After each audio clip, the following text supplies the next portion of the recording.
Hello, hello, hello. Today we are continuing. Yet again, I was a teenage exocolonist. I don't remember exactly where I left off, but we're going through this first run still. I'm getting really close to having all of these maxed out, but I am on age 16. Maybe we don't gotta focus on them so much. I'm gonna get toughness when I go out. A lot.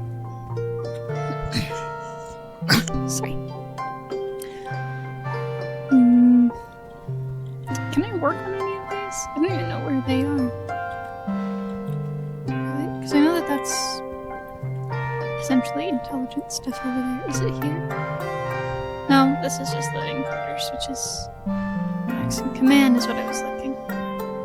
Yeah, I know we need some time off. I want to look where I learn the social skills. Delivers. I can't even look, I guess. Oh well. Let's see. Let me put on. Look at my gear. My Ricky is 2, my Hopeye is 1. So we're just gonna hang on the guard some more. Whatever it was. I'm gonna try to level up our pets some more. Even though I only have my Ricky on, but it's okay. Relax in the park. Gives me no friendship with anybody specifically, but it helps my animals. We've been working with Squiddly Fedderson for months on getting them to follow simple commands. You're getting pretty consistent results with 1 or 2 at a time, but they get bored and wander away if you try to do a longer session. You've set up a small obstacle course in the garden consisting of a few ramps and balancing beams. Squiddly Fedderson looks at the treats in your hand expectantly. Let's try to run the obstacle course again. It comes red. That's fine, I guess.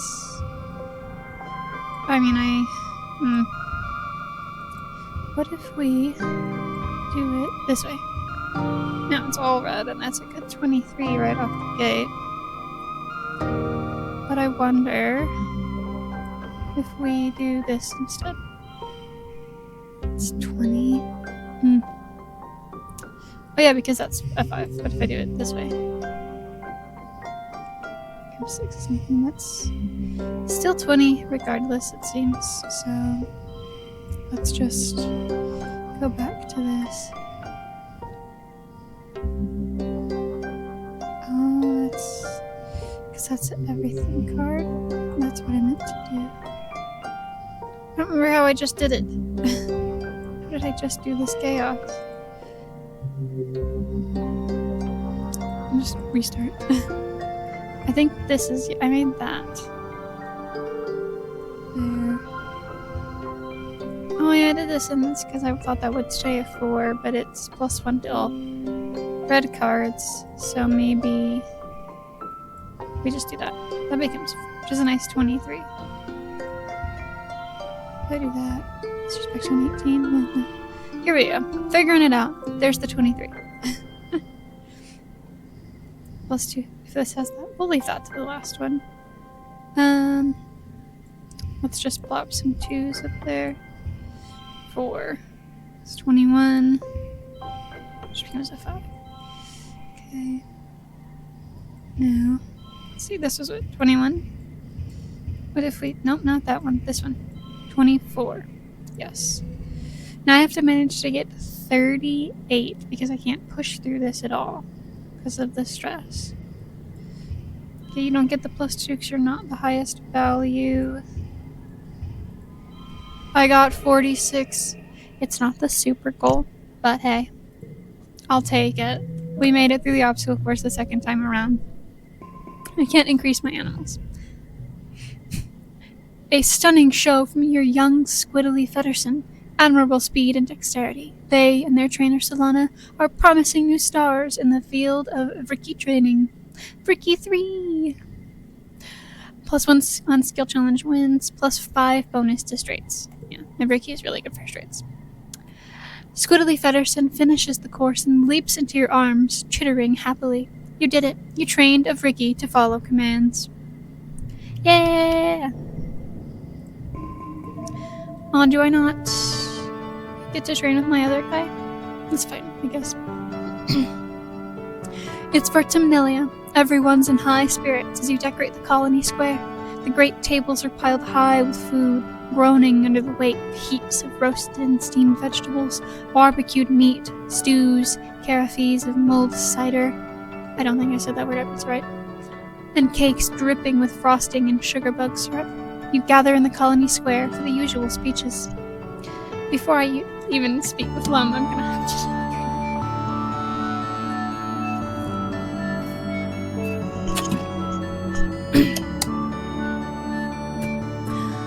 I'm not gonna remember any of the voices I did for any of these people.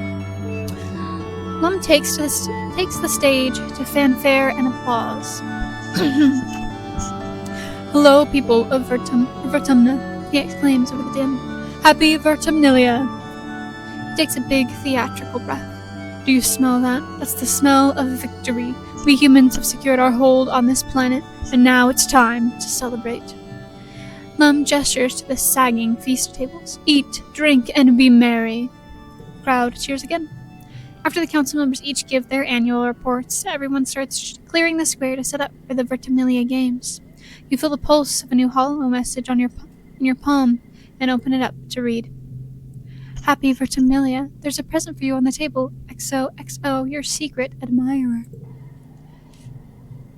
You rush over to the feast table and spot a wrapped present in among the roasted vegetables. Wow, you have a secret admirer? I'm suspicious. But it's fine, I guess. You unwrap your present. It's a data band. You snap it onto your wrist and boot it up to your hollow palm. It's full of all your favorite songs, videos, shows, and games. A collection curated by someone who must really know you. Now you'll always have your media with you, even if the net goes down, including all your favorite episodes of The Rise and Fall of Sanctuary Moon. Nice. You search the holopalm for any hint as to who could have made it, but you can't find anything. You have to ask around. But later, the games are about to begin. You assemble with the other kids for the annual games. What do you choose this year? None. I am still rioting against Lum. I don't like him, so we are not participating anymore. I know that's not going to get me the friendship I probably really need with an enemy. But no. No more. I'm not going to wrestle Xenos, okay? Obstacle course was fine, and bot wrestling and stuff's okay, but no. No. You head to the walls to get a break from the crowd. Dis is up here as well, sketching in a notebook. He shows you a few drawings he's made of various Vertumnan animals, like the Unisaur they starved and dragged out for the Xeno wrangling competition this year. See, that's why. I'm not doing it. That's the only thing I can do, too, is Xeno wrangling. And I don't want to do it. It sucks, he says, but doesn't say anything more after that. You're not sure if he means his drawing, or the competition, or the whole colony. Probably the whole colony, but also the competition. His drawing's probably fine. He spends a lot of time drawing. It's a cough. Yes, I wasn't prepared to do Lum's voice.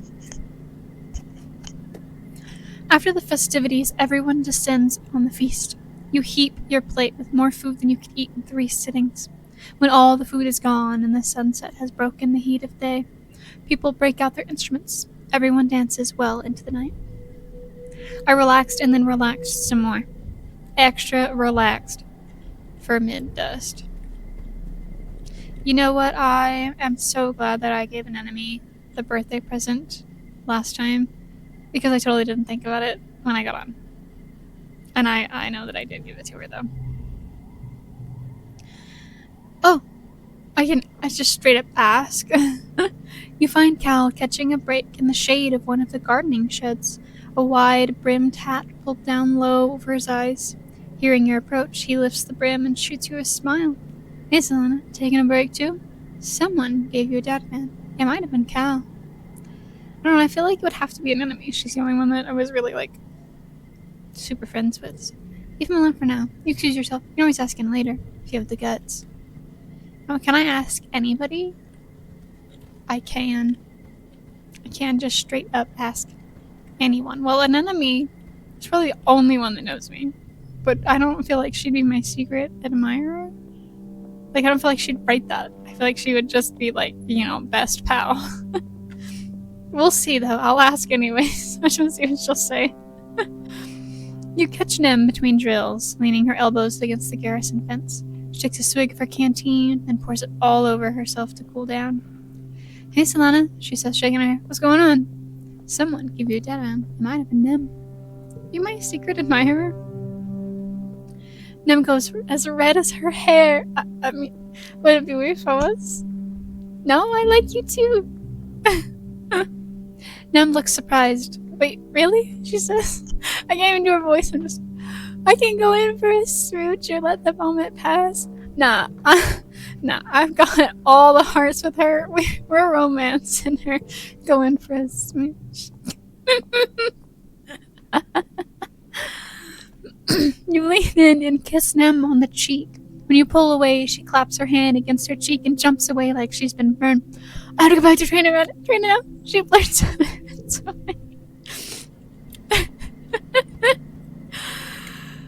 Oh, so that's actually so cute. I was expecting her to be like, no, it's not me. Because, like, we're best friends, and she'd probably just say that, like, in the letter, but no, that's so cute. I would even like to train it. There's no pauses.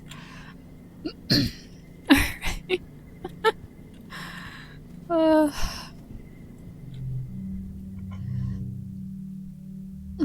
That doesn't give me... just gives me... Is there any way that I can get empathy?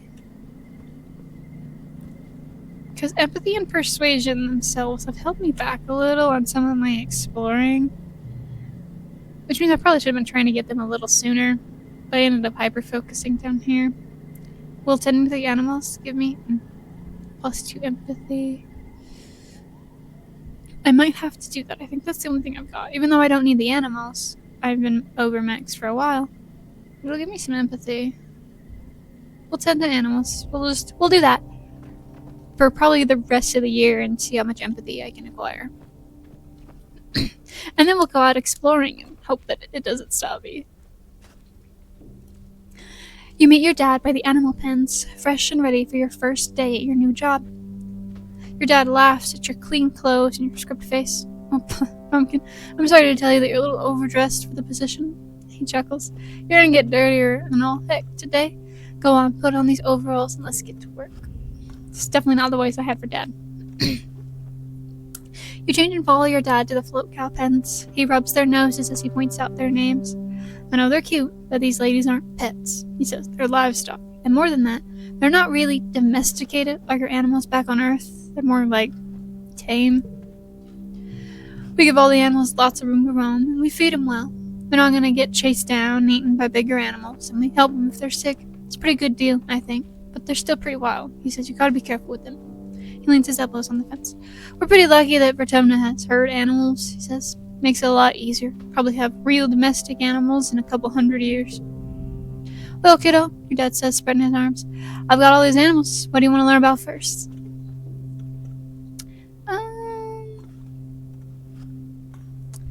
Well, the float cows, why not? The float cow you captured is still here. Look, there it is, he says, gesturing out at the herd. You squint and try to follow where he's pointing. Eventually, you see it. Wow, it's much bigger than when you last saw it. It's been eaten well. And guess what? Your dad says with a grin. It was pregnant. See all those little floaties? Our first babies. You smile as you watch the float calves bob along their side their mother. We figured out if we keep feeding them what they've been eating during pollen, they'll keep making milk year-round, he says proudly. It makes them heavy enough they don't float away. Otherwise, we'd have to keep them on leads, like balloons. The bristle slugs? I brought one of those back, too. Oh yeah, we got a ton of them, he says. They're great, slow and gentle, and easy to catch. But you already know. Don't let the spikes fool you. They're actually really cuddly. And don't mind when you pet them. It actually helps them. In the wild, they'd be scratching up on all sorts of things to knock off those itchy berries. He scrunches up his nose. Not really berries. More like eggs. Well, they're like berries, though, because they're sweet. And you know what? Never mind. For some animals, they're pretty weird. Sugar bugs. Your dad takes you to the row of crates where the soft, squishy sugar bugs are all clumped up together in the moist muck. These guys are pretty cool. He's picking up one. Perfectly fits in his palm. They're a colony, just like us. And if you tickle them, you get... He brushes his finger along the top of a sugar bug, and a little jet of gooey stuff comes up. Sugar bug syrup, he says. Pretty neat, right? The Trippets. That's gross. No joke, we thought these guys were just plants for the first couple of years, your dad says. We transplanted them from the wild into the greenhouses, but I guess that was just part of their life cycle, because it turns out they're sentient and can move around and stuff. We moved them out of the greenhouses into the barns, but we don't really treat them differently. They still mostly just sit there. Let's get started. Great, your dad says, clapping you on the back. That's the kind of energy I want to see around here. We need someone to muck out the float cow stables. They might float, but their poop sure don't. He hands you a shovel. Have fun. Ah, yes. The beginning stuff. Just how it goes. I need 33. I start off with a nice solid 5, though. Which is nice. All cards. But my physical cards do best, and yet I have such little physical cards. What is this shenanigans? Oh wait, if we're doing +2 cards to jumps, I need that. That one there. Here. And there. What if we... this? No. That's a 36. Let's do this here. 38, and that's the super goal. That's not the way I thought that was going to go at all, but it did. I got 2 more empathy. We're at 16.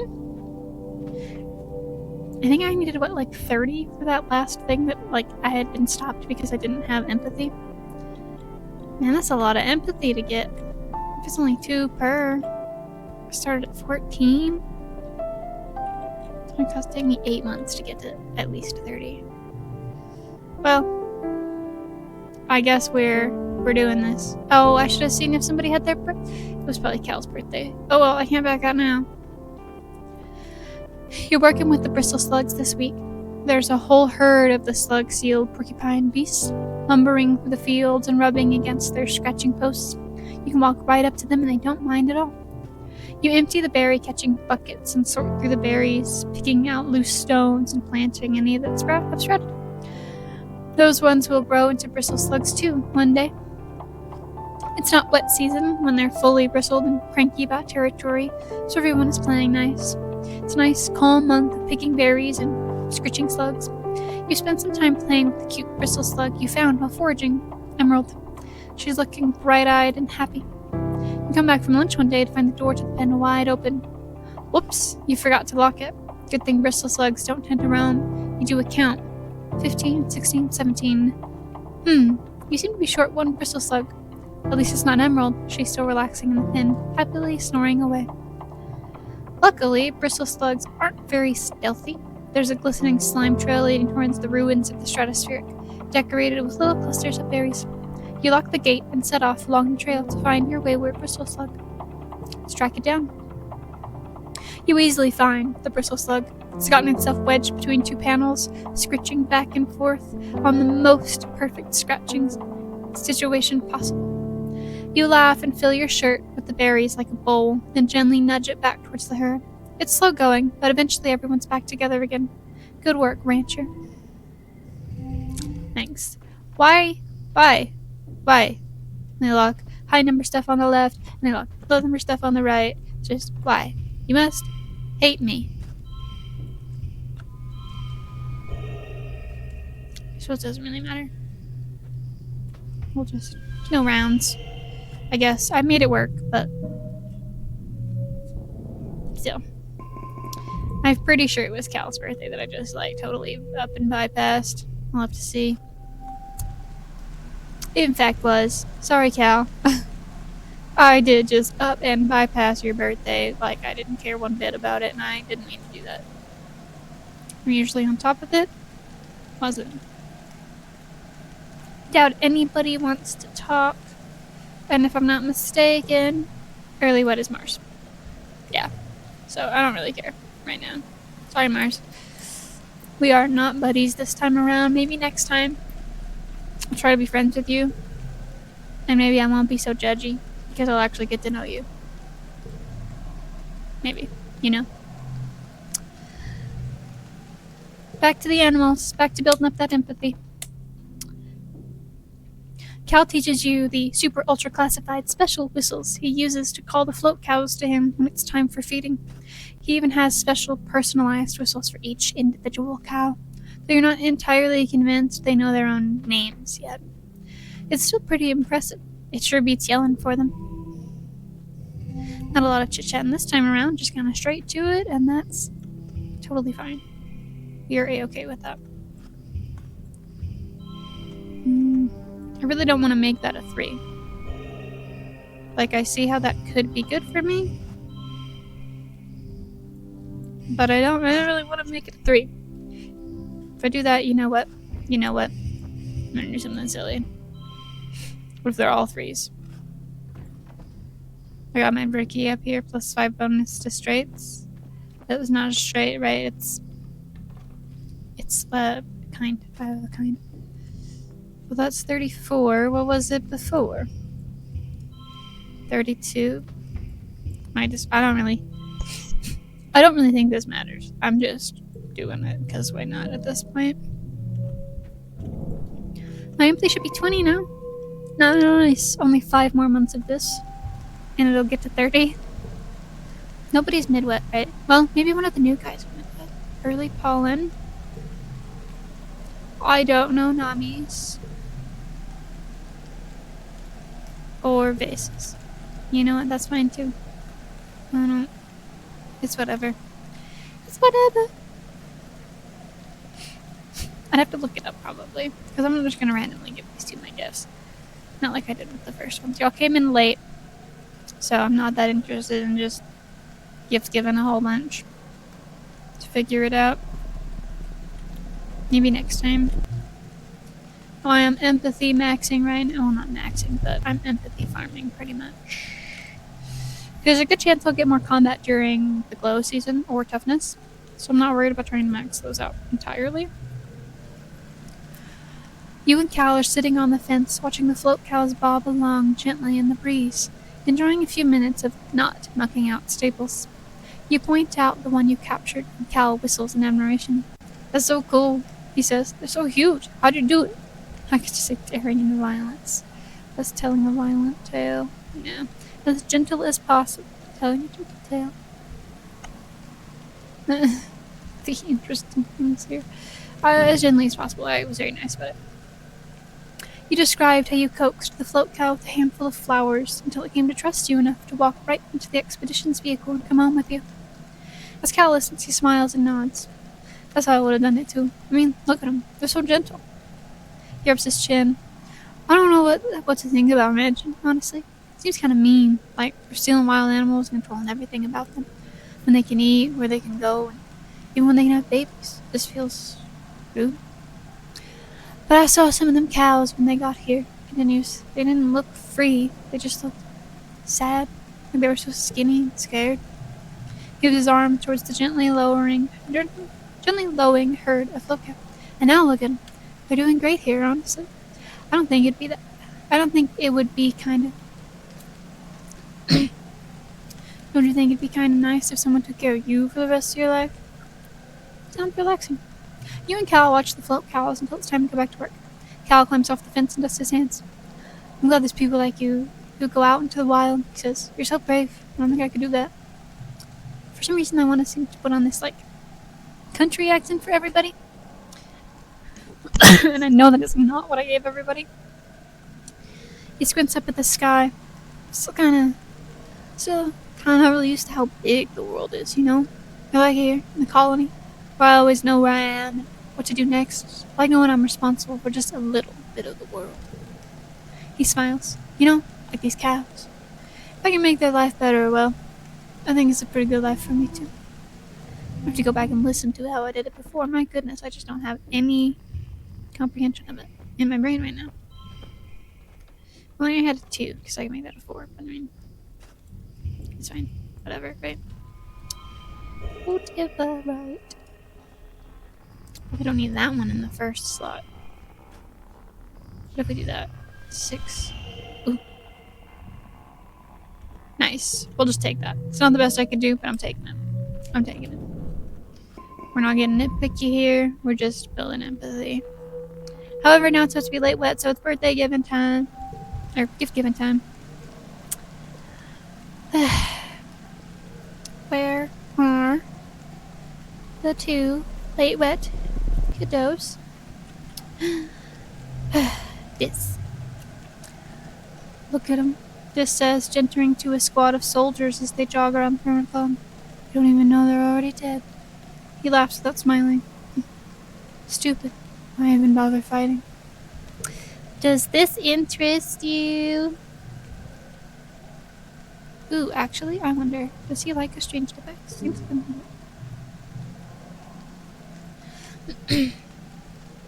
Yes, he likes strange device.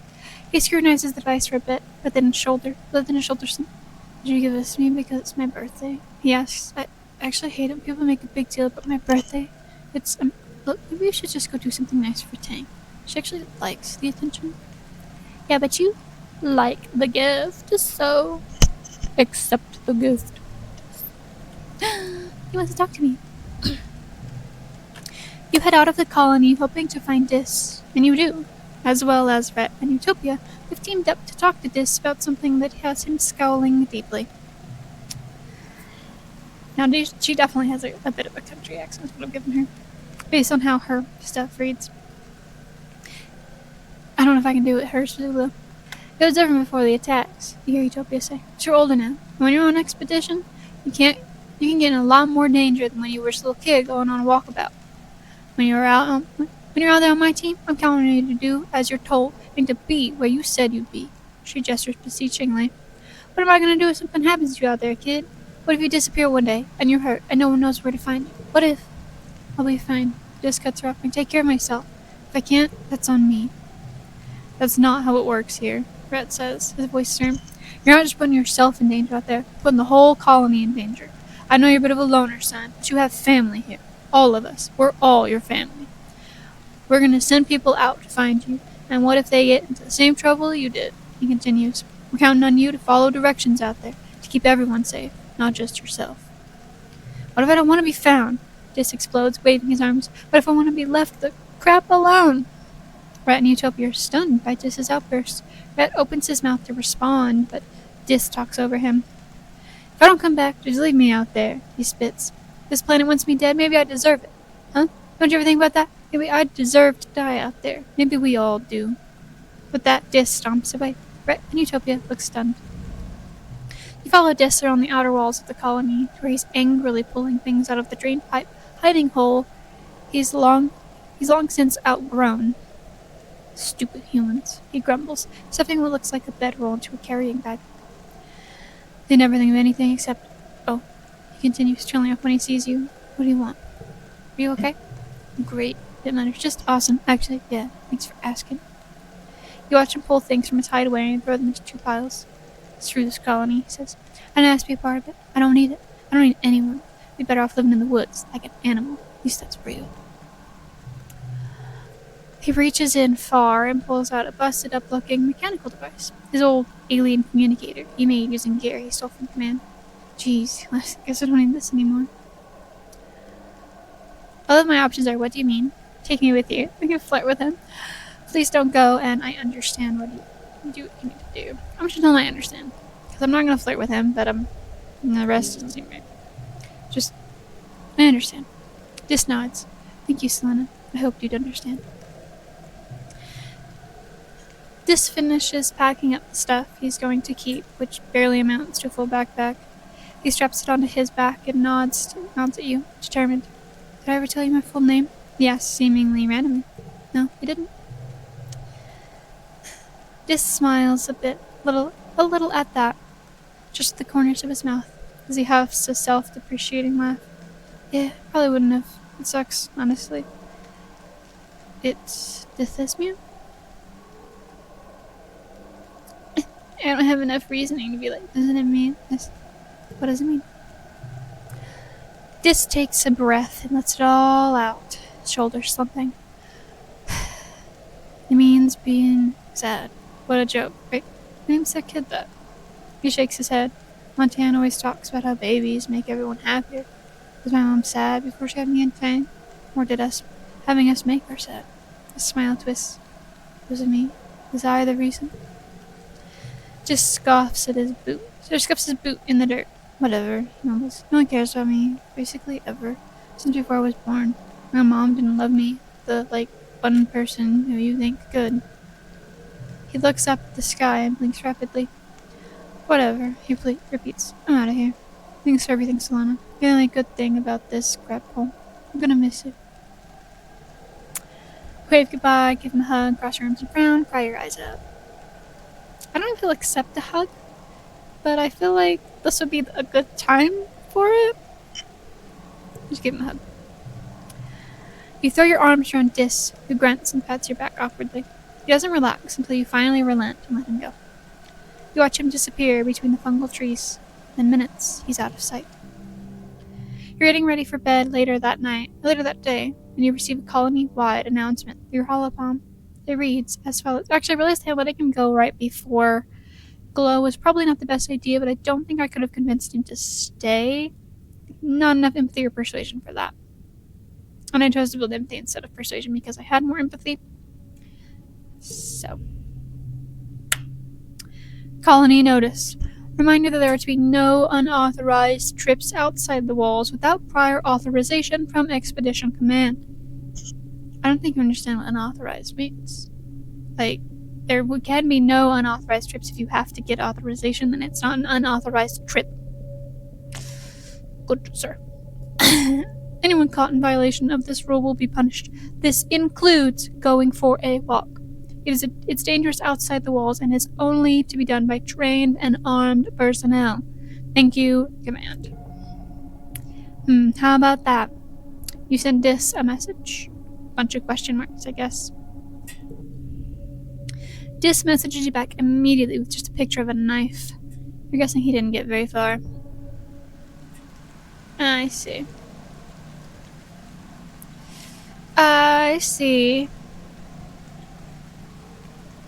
Didn't really make it. Tangent, you are also a late wet birthday. Tangent's gestures towards the geoponics domes. We're doing some really incredible things with genetically modified crops, she says proudly. Recombinant DNA is fascinating. We can take the genes that select for hardiness in vertebrate plants and insert them into the genome of humble terran plants with higher yields, such as potatoes. Oh, she says, closing her eyes, or even coffee beans. I have something for you. I have this for you. You seem to remember my birthday, Cheng says, taking the roots, turning them over in her hand. Her lips curl in distaste at the dirt that still clings to them. How thoughtful of you. I have much to do today, but I'll set these roots aside to analyze later. And then it's the thank you afterthought. I get another chit-chat with her. You spot Tangent leaning against the wall and outside engineering. She's yawning, rubbing her eyes and staring off into space. I was reading a word, but I would just like the second option here. She startles as you walk up. Oh, Solana, I was just taking a short break. Yawns are infectious. Join in and yawn too. Did you stay up all night too? She asks. I don't even remember when I slept last. Might have been a few days ago. You haven't slept in 2 days? Like 3, she replies, then pauses for another jaw-cracking yawn. As I said, I'm tired. Even my enhanced body has limitations. Look at her quizzically.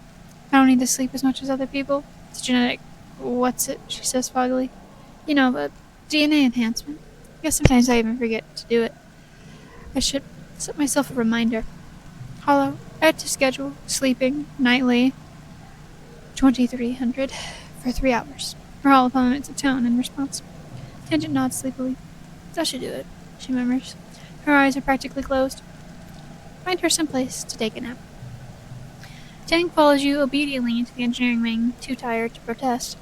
You slip into medbay to grab a blanket and pillow off a shelf. By the time you return, Tang has already fallen asleep, curled up in an egg chair in the waiting area. You gently place the blanket over her, and she hums happily before going slack with much-needed sleep. Aw. That was a cute interaction, honestly. Alright, back to tending to animals. To build up empathy. And then we're gonna deal with glow season. So, sugar buck syrup is sweet like condensed milk, but it also has high protein content. The sugar bugs grow so well in captivity that you have more than enough of the stuff. The kitchens start frying the excess syrup, condensing it to become some sort of scrambled eggy texture. It's still pretty sweet, but the heat deepens the flavor and makes it seem more savory. The other colonists can't get enough of it. Sugar bugs are in high demand. Let's fix my campground stuff. Does that help at all? Maybe. Right. We're just gonna throw up big numbers. We're not gonna try to... It's already 3, so that's okay. 32. This is genuinely not my best work. There's 35, and what if I do this instead? It's 31. It's a 36. No, a 32. 35. Doesn't seem like I'm gonna be able to get it, because like all these would make a straight. No, 3, 4, 5, 6, and 7. But if I move these do not change. These do not stay that way. So we're just gonna go for the goal and go on. We're just trying to speed run some empathy here. We're almost done with year 16. We're getting very close to the end. So, can I talk? Does anyone want to talk to me during glow? Let's start there, and then I'll rush back for some more empathy. Nope, does not seem so. We're gonna go tend to the animals during glow as well. I'm just gonna tend to animals until I have to rest. Like, I have to rest. So you get no more options. There are only a few glowing plants in the garden, so in the dark of glow, you have to do a lot of outdoor work by lamplight. In the eerie, not light, fertile earth dirt looks the same as autumnal dirt, so it's hard to see what you're doing. I'm tending the animals. Why am I worrying about dirt? It's fine, I guess, but like, why am I worrying about dirt? Nice, I easily jumped the super goal there. You're lying in bed, staring at the wormhole through your window, when you hear a deep thump resonate through the ground. And a second one, quieter. The woven roof of your room quivers, unleashing a season's worth of fine glowing dust to sift through the air. Through your open window, you hear voices sounding the alarm. The annual offensive is here, and leading the charge are 2 massive faceless. Well, we do not run away from the fight, so it's these guys again. How lovely. You grab a plas rifle and report to the front, where a line of soldiers has taken up arms and is waiting for orders.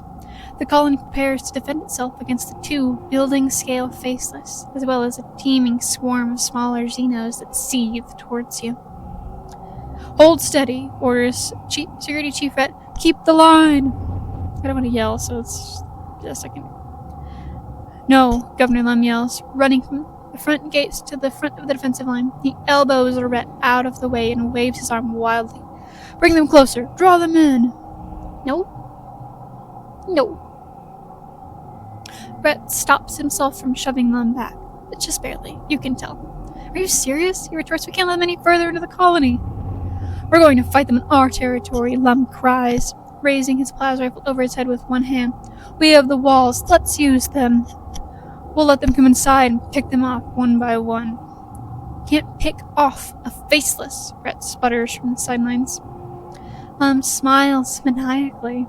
You can see a gleam of his teeth from here. I have a plan, he roars. Just follow my lead. And with that, he turns and begins to run towards the approaching animals, roaring taunts and firing wildly into the fray to draw them close. At a loss, Rhett motions all of you to fall back and let the animals approach. The area just inside the gate becomes a swirling melee of smaller Xenos and plas rifles, the 2 faceless lumbering slowly behind. I love that the challenge is to stay out of the way instead of getting in there. I'm always going to do what is a challenge option, so try to stay out of the way. Might be the game telling me if I don't, I might die. Not that I know if I can, but I feel like I probably can. So I don't want to risk that. What if we do this? Not gonna be my best option. It actually is my best option. Beautiful. Let's see. All cards under 3 become 3. That's fine.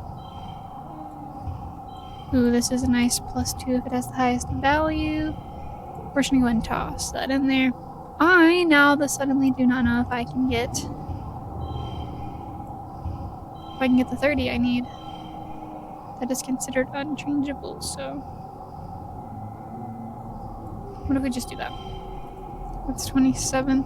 Makes that drops me to 25.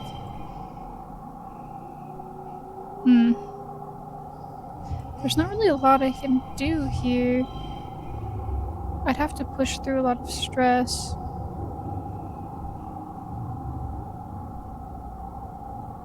It's fine. We'll just push through. I don't need the perception, but I fear for what will happen if I don't. You're not exactly a professional soldier, but you managed to hold your own against the Xenos, even though you still scream and retreat when something gets too close. You don't injure any humans with your plasma rifle, at least. Out of the artillery smoke wafting over the battlefield, Lum comes running. Here they come, here they come! He shouts joyfully and plows through the gates with the 2 faceless galloping behind him. It's without a doubt idiotic and horrendously dangerous. You can't help it. You hit record on your holopalm and film the ensuing chaos. You catch a glimpse of Chief Rhett putting his hands over his face and sighing. A squad of Helio soldiers takes up the charge and helps shepherd the faceless into the open area in the middle of the colony. You have horrible flashbacks to the first time you saw a faceless inside these walls. From the looks on the faces of the other Stratos, you're not the only one.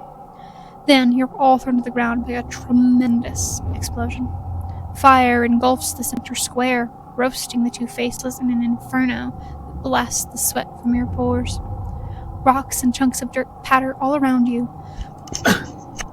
Let's start that word. Rocks and chunks of dirt patter all around you, with the occasional thunk of burning mushwood. Those soldiers nearest to the blaze all recoil in surprise. Clearly, no one but Lum knew that the square had been rigged with explosives. You don't think anyone was caught in the blast, but it was close. Lum stands before the blaze, laughing and firing at the 2 tortured faceless as they roast to death. You raise your holopalm to capture the image, his silhouette dark against the column of flame and smoke. It was ridiculously dangerous and stupid, but it does look pretty cool in your recorded footage. People filter out of their hiding places, shielding their faces from the heat coming off of the bonfire in the middle of the square. On the horizon, the first watery rays of quiet sunrise are struggling to make a dent in the hot orange glare. The colony's fire suppression system is turned on the square, revealing the charred corpses of the 2 faceless. Utopia walks by with a reclamation team, hauling an industrial plas cutter on a hover lift. Did he use a mining explosives? Utopia says in awe. Mighty bold of him. Those things would blow a hole in a mountain. Or a creature, I suppose. She sighs.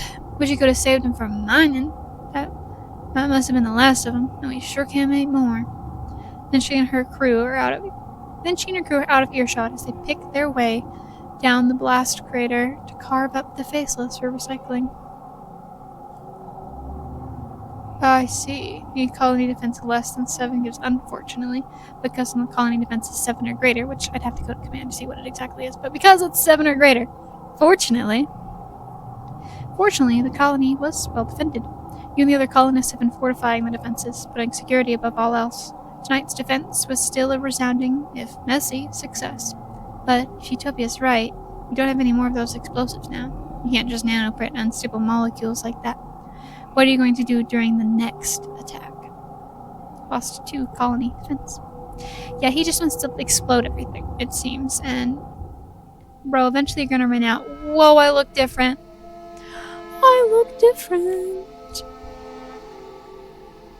Age 17. Look at my hair. It's luscious and long, but my hair isn't even that much. I don't know how long my hair is. You think I would know? Man, my hair isn't even that long. Look at how far back it goes. Look at cow. I gotta go look at everybody now. Look at their updated images. You know, we're full-fledged teenagers now. We already were, but like, we're in the adult side of teenagers. Face still looks like a jerk. Where's my girl? My girl. And then, I mean, she looks so good. She looks so good. You go to the garrison looking for Nem, but she finds you first, pouncing on you and wrapping her arms around your shoulders. Buddy friend, oh pal, she exclaims. She leans in close, smiling wide with barely contained energy. If I don't do something a little wild, I'm gonna go bonkers, she says, so only you can hear. Everyone's so stressed out, and I feel like... She inhales and bites her lip. I feel like I'm gonna do something extreme. Like I want to strip naked and climb to the top of the colony and scream until someone makes me stop. I got bugs in my brain. So I got an idea. She continues, and I need you to come with me so I don't cower out. Hopefully it's not strip naked and climb to the top of the colony and scream. I don't think we should be doing that, Nem. Nem leads you by the hand down one of the lesser-used hallways of the garrison until you come to a small room. Inside are 2 barber chairs and a table next to some dangerous-looking but delicate machinery. A stout woman with a buzz cut looks up from reading something on her holopad. What's up, enemy? Need that side shave freshened up already? Nem shakes her head and grips her hand tight. No, I want a tattoo, she says. Can you do that? The woman gestures to dismiss her holopad and pulls out a thick book from behind the counter. You and Nem crowd around it, marveling at the sight of real paper as it falls open to display a selection of tattoo designs. Used to be the only thing I do here is buzz cuts and military tattoos, and hair dye for that Nomi kid, the woman says. Since we landed here, you haven't been the only person who's come and look for something a little more artistic. She smiles. Take a look through this and see what I can do.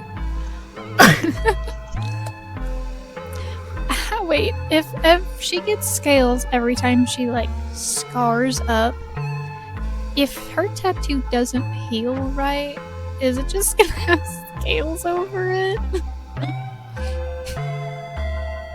You and Nem flip through the pages reverently. I was thinking, she says quietly, running her fingers over a circle of thorns. I want something to remind me that Chumna is my home, and everyone here is my people, to remind me why I fight. She shoots you a smile, uncharacteristically shy.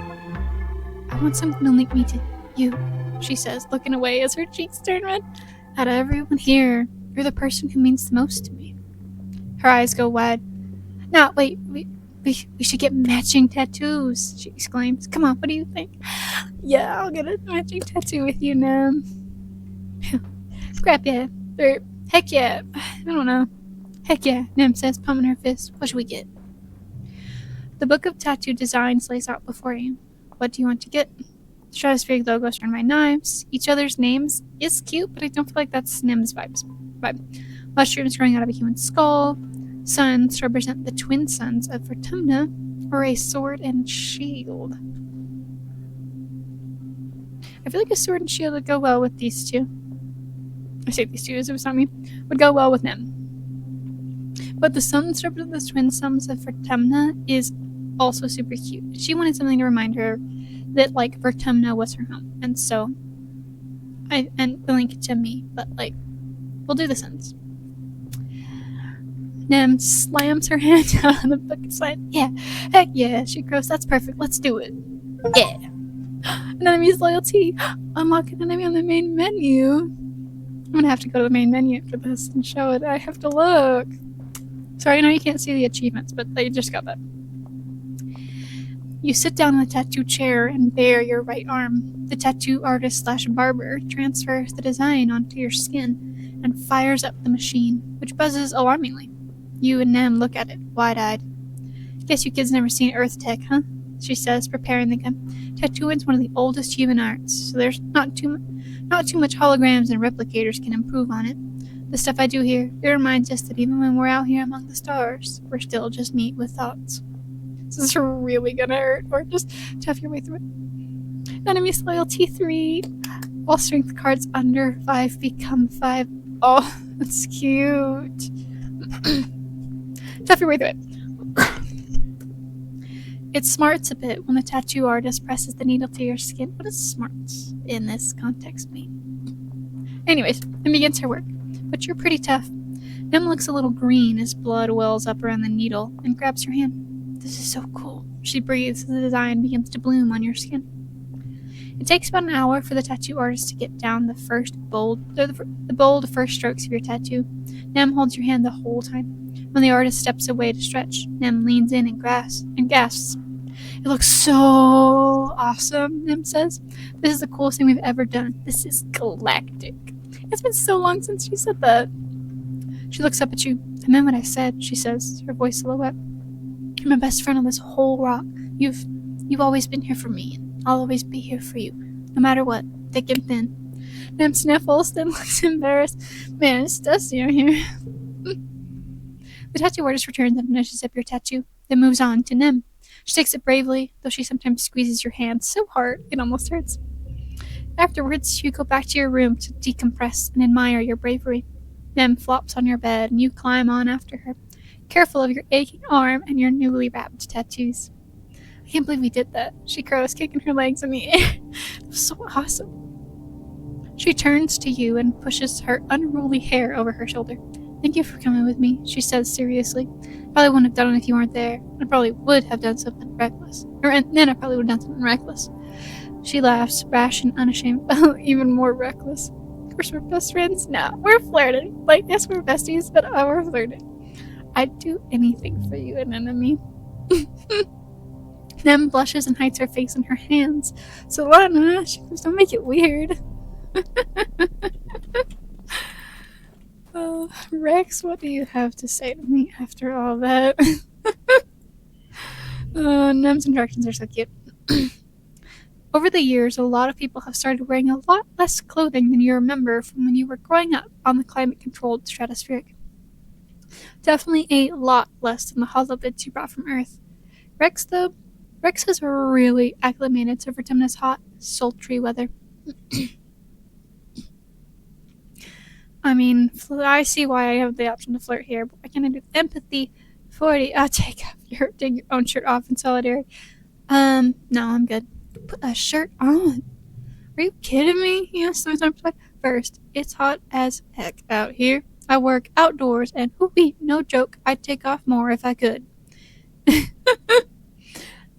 He grains his head up to the sky. Second, I like the feeling of the sun on my skin. After 15 years in this sunless tube hurtling through space, I want to soak in as much as I can. It makes me feel great. Rex laughs and knocks himself on your shoulder. I think our bodies were meant to live this way. Don't get me started about pants, bud. Bro, keep your pants on. Please. It's literally like snowing around you. You really should just keep them on in general, but it is literally snowing around you. You look nice, girl. You look fire, okay? I know we don't get along personality-wise, but you look fire. But that's the most in-generation thing I think I have ever said. And it's not in my normal vocabulary. Alright. Hold on. It's me. I was like, whose birthday twice? It's me. I am the quiet season birthday girl. I only need 2 more seasons to get at least 30. Oh, see, I would have needed 40 for Rex. See, this empathy thing's really holding me back. We're just gonna have to grind up some empathy. Oh, look at Cal, though. You and Cal work together with the other ranchers to raise a barn. It's sweaty, difficult work, but by the end, the barn is standing and everyone is ecstatic. Barn raising used to be a community event on Earth, and you can tell why. It feels so good to work together. Cal gives you a big hug. Thanks, Cal. We're probably real sweaty right now. But thanks anyways. That at least brings that to 5, which is good. 37 is a win. A win is a win. I'm just trying to get empathy. It's your 17th birthday, but it's not just your birthday. Quiet is a time of new growth, a celebration of life and hope, not just for this year, but for humanity's presence on Vertumna for years to come. You and your friends are the symbol of that hope. Quite literally, you are the future of humanity. As you're all beginning to take your places as adults in the colony, the council's decided to throw a party. I read ball early. To throw a party in your honor, the Vertumnan Youth Ball. Mars is organizing it, of course. You get an embossed invitation on real paper slipped under your door. I guess I could go. Party, party, party. Or no, dancing is for dweebs. I mean, I guess I could go.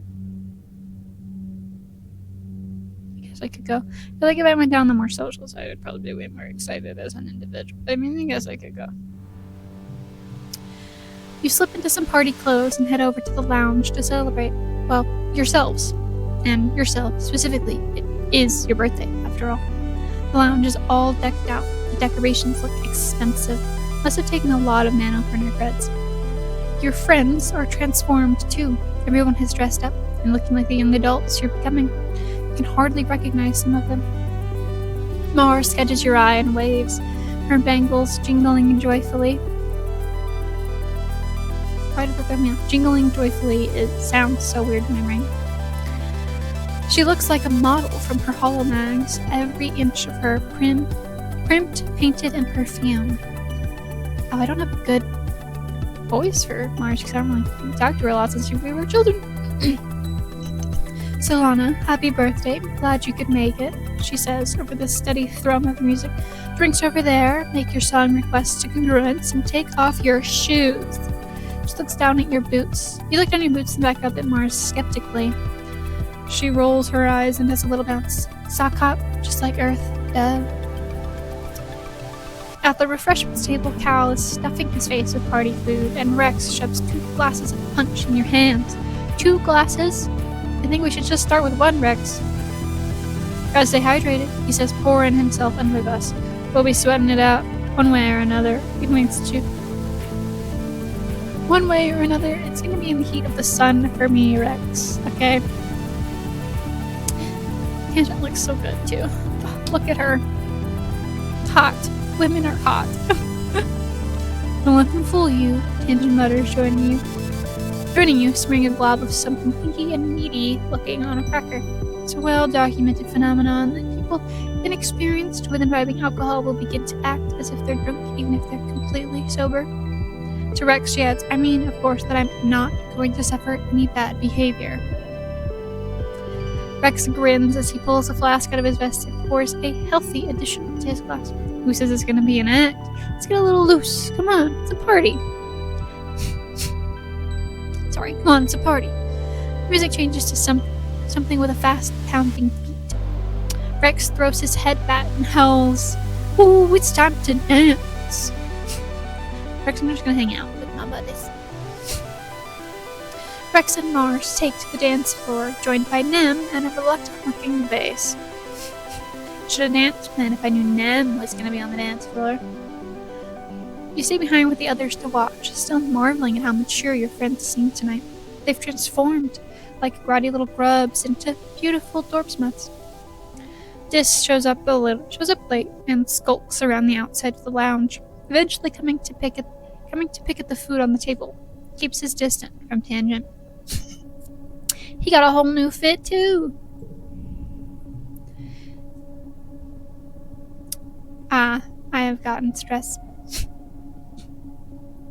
Cal eventually heeds the siren's call of the dance floor and saunters over to join the others. You're left making somewhat awkward small talk about the food with the 2 siblings. Nom, who's playing DJ with congruence, spins up something a lot slower, more romantic. Grab a partner and pull them in close, they announce dreamily, or whatever distance you both feel comfortable with. I actually turn my volume down. My goodness, my options. Everyone giggles awkwardly and shuffles around, feeling the intangible friction of teenage politics. Who dances with whom? Who makes the first move? I'm obviously going to walk over to Nem. Okay, well, my options are Nem, Cal, and Tangent. And I can ask if Dis is still here, but I'm not flirting with Dis. I'm just flirting with us. Or just watch out, or hang out and watch. We're going to walk over to Nem. My girl, Nem. Nem smiles and dances with you, clearly not taking it too seriously. She steps on your toes a few times, apologizes, and then spends the rest of the time making honking noises at opportune moments in the song to mess with the heartfelt lyrics. You join in and giggle your way through the rest of the song. After your dance, she politely excuses herself and goes to dance with Bass. You see them making out on the dance floor a few minutes later. Bass, back off my girl. Back off my girl. After the slow songs, Naomi spins Congruent's music library to something with a little more bounce to it. The dance floor once more floods with bodies ready to gyrate the night away. But the tunes are abruptly interrupted by Governor Lem's Here Speak hijacking the feed. He strides to the stage, flanked by Security Chief Rep. Everyone on the dance floor whines in unison at having some buzzkill adult stop the music, but Lem just raises his hand and smiles intelligently. Look at all of you, he says. Young pioneers, I look at you and I see the future. Not just of this colony, but of all humanity. Catch a few people rolling their eyes. You've heard this before. Red here, good man, a real good man, really, the best of the colony, shared this poem from a great Earth poet. Lem continues. Now I am not one for poetry myself, but dang if it's not something I want to share with you kids tonight, on the eve of something really big. He clears his throat and reads from his hollow palm. We cannot tarry here. We must bear the brunt of danger. We, the youthful sinewy races, all the rest on us depend. Down the edges, through the passes, up the mountains steep, conquering, holding, daring, venturing as we go the unknown ways. Pioneers, oh pioneers. We primeval forest felling, we the river stemming, vexing we and piercing deep the minds within, we the surface broad surveying, we the virgin soil upheaving, pioneers, oh pioneers. It's kind of boring. Brett looks a little pained, but Lem continues. What do you think that poem means, kids? He says. Does it mean we should sit here in our colony, politely waiting for this planet to make space for us? Clenches his fist evocatively in the air. No, he exclaims. It means we need to get out there. We need to grab Vertumna by the... Why is this your face? No. And make it respect us. Points to you specifically. Rude. I need you, the next generation, to lead the charge. This is your planet, and you're old enough now to defend it. I'm asking all eligible fighters to join squads massing at expeditions, to get out there and attack those monsters where they live. We're taking the fight to them, no more hiding behind our walls. To your left, Vase and Nem lead the cheering that erupts. Lum and Rhett leave, and the music spins back up again. But only a few die-hard partygoers still want to dance. Everyone else is broken into small groups to discuss the announcement. You are... trying not to think about it. Noe puts on a song with a group dance everyone knows, and Rex tries unsuccessfully to get the party moving again. People are too stunned to really feel the vibe. Eventually, Rex sighs and slings his arm over Nomi's shoulders, gesturing you in close to... What a buzzkill, he grumbles, and Nomi nods. Now you know what growing up on the Helio was like. You start to feel happy for a minute, and some uniform would come in and ruin it. Aww. Poor guys. I thought it would be different here, Nomi sighs. Instead, we made you more like us. This sucks. The party fizzles out as everyone drifts away from the lounge. You return to find your dad has stayed up to make sure you got home safe. He's never done that before. You've always been told the colony was safe. Now, you see his sad eyes, and you know that time is over. Lovely. Lovely. Oh, physical skill increases for 3 months, that's fine. It's great for me, but I'm going to use what last bit of stress I can to get my empathy to 30. An unusual face greets you as you enter the barn. Tangent looks terribly out of place here, crisp white and clean in among all the mud and excrement. She's clearly hesitant to even take a step further in, and winces when you wheel up to her with your wheelbarrow of muck destined for the compost heap. Selena, I've come to see what good work you've done here, she says. Really good work, I can see that. Bristle slug lows from its pen. Tange clears her throat. It's too bad most of Vertumnan animals are so violent, she says, lowering her voice. She nods approvingly at the bristle slug pen. I don't know why I struggled there. If only they could all be tamed like this. Say nothing. You lean in on your wheelbarrow and wait for Tange to say what she came to say. I'm here on behalf of Chief Engineer Instance. She continues. We need access to these bristle slugs. Before, Cal says, popping his head up from one of the stalls. Better not be for any weird experiments. For your information, it is for experiments, Tange retorts. Important ones, too. More important than whatever you're doing. We need living, pretending creatures to incubate a new antivenom. She says, I need samples. Skin, hair, blood, flesh, eggs, teeth. Cal throws his rake on the ground. What? He exclaims, no way, I'm not letting you take their teeth. What's wrong with you? Tange rolls her eyes. Oh, you can't just breed more, she says, or just capture them. There's a whole planet full of animals out there, isn't there? She turns to you. Selena, come on. If we develop a new anti-venom, it'll help keep our explorers safe. They would name it after you, or him, or whatever. Sticks her tongue out at Cal, who scowls. Testing on animals is what I would get. I technically let her test on animals last time. Is it still the most humane thing to do? No, not really.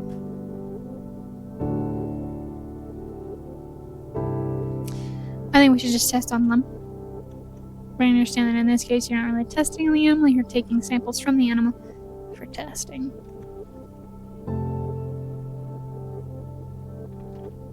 I feel like teeth is probably a bit far. Like you could probably just take whatever falls off. Shed skin, shed hair in that case. Also, I guess shed flesh. How's that different from skin? Whatever. Eggs. Teeth, that feels a bit far. Blood, also a little far.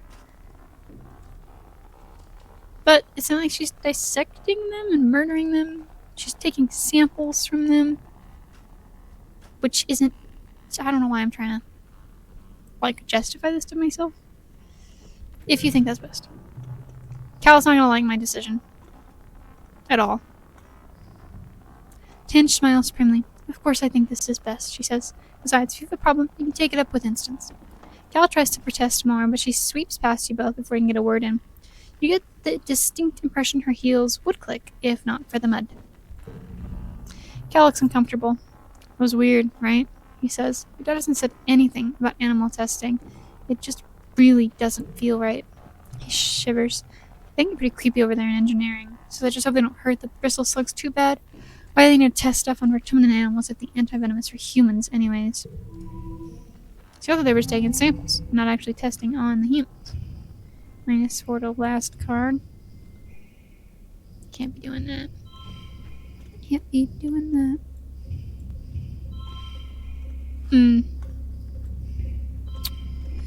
Well, add a 2 to that.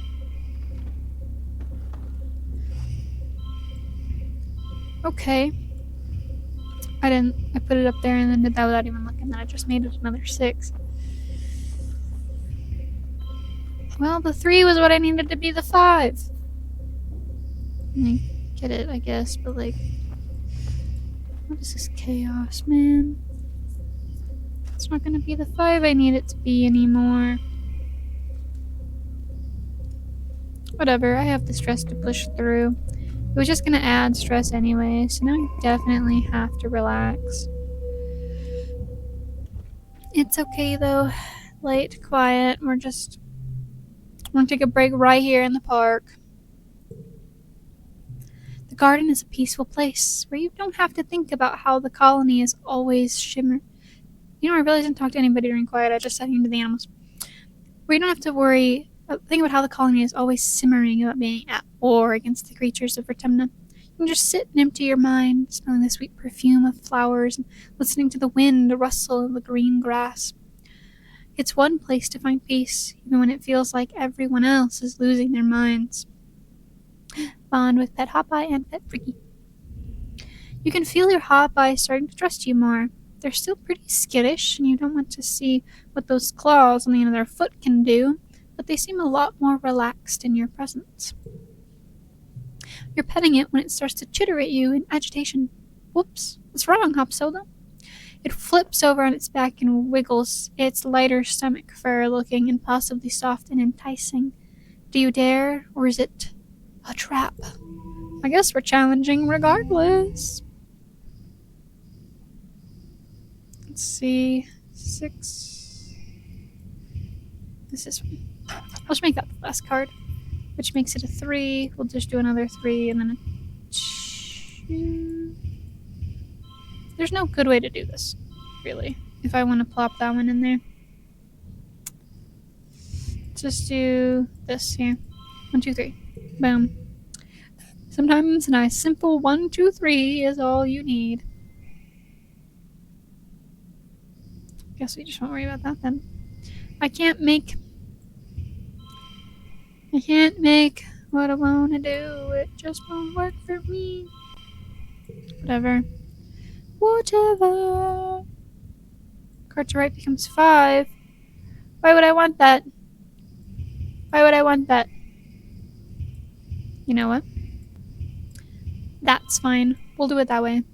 Why? Who knows? I don't know. I don't know. I don't know. What if we do it this way? It's a nice 30. It's not the best I could do. That's a good 38. I still haven't gotten the super goal. What's the super goal of this one? What if I take out that one? Scooch. Scooch it. It's just back to 30. Ooh. What if we do that instead? Let's go 32. It's not the best that I could do.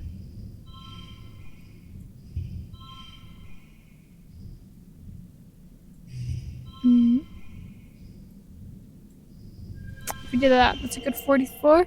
I got the super goal!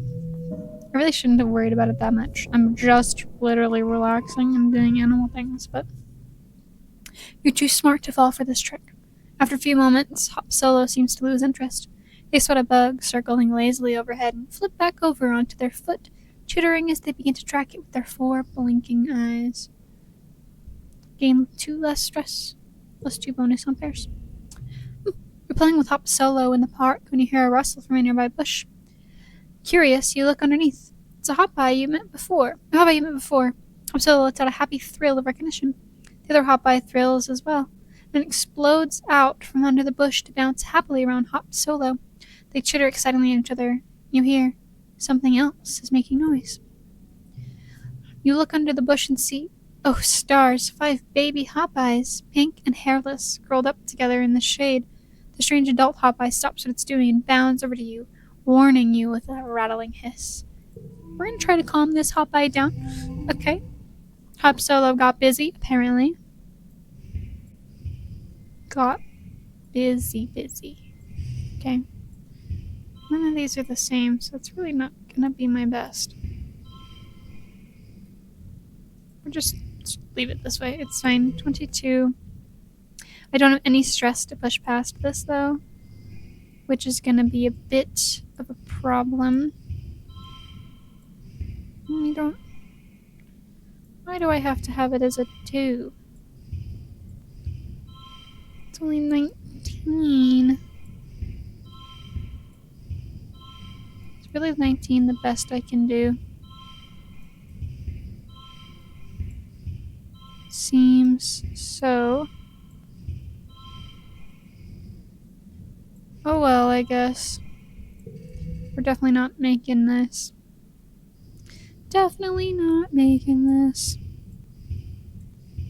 Plus 2 to gym cards means I should put that there. See, it's a 36. I'd have to do so much more. Ooh, actually. Nice. I don't want to change the suits. Was that the... Oh, I should have been careful. That was the only one I had of those. Oh well.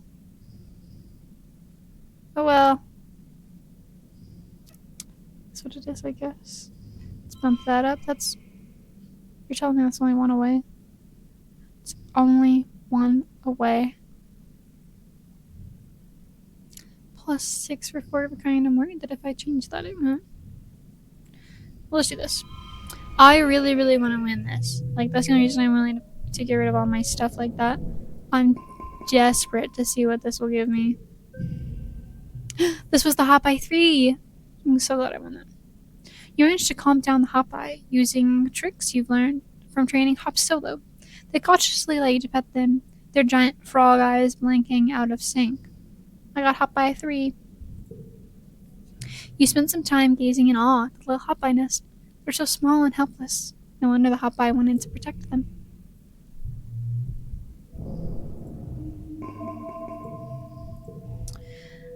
That's cute. I definitely need to go out and explore it again now. Early pollen.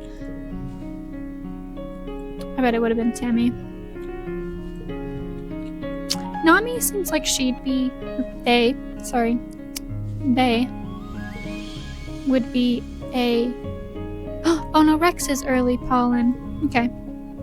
Nami might be... I still feel like Nami would be a pollen birthday. Rex usually sticks, right? Hey, is it just me or is everyone here is like light speed hot?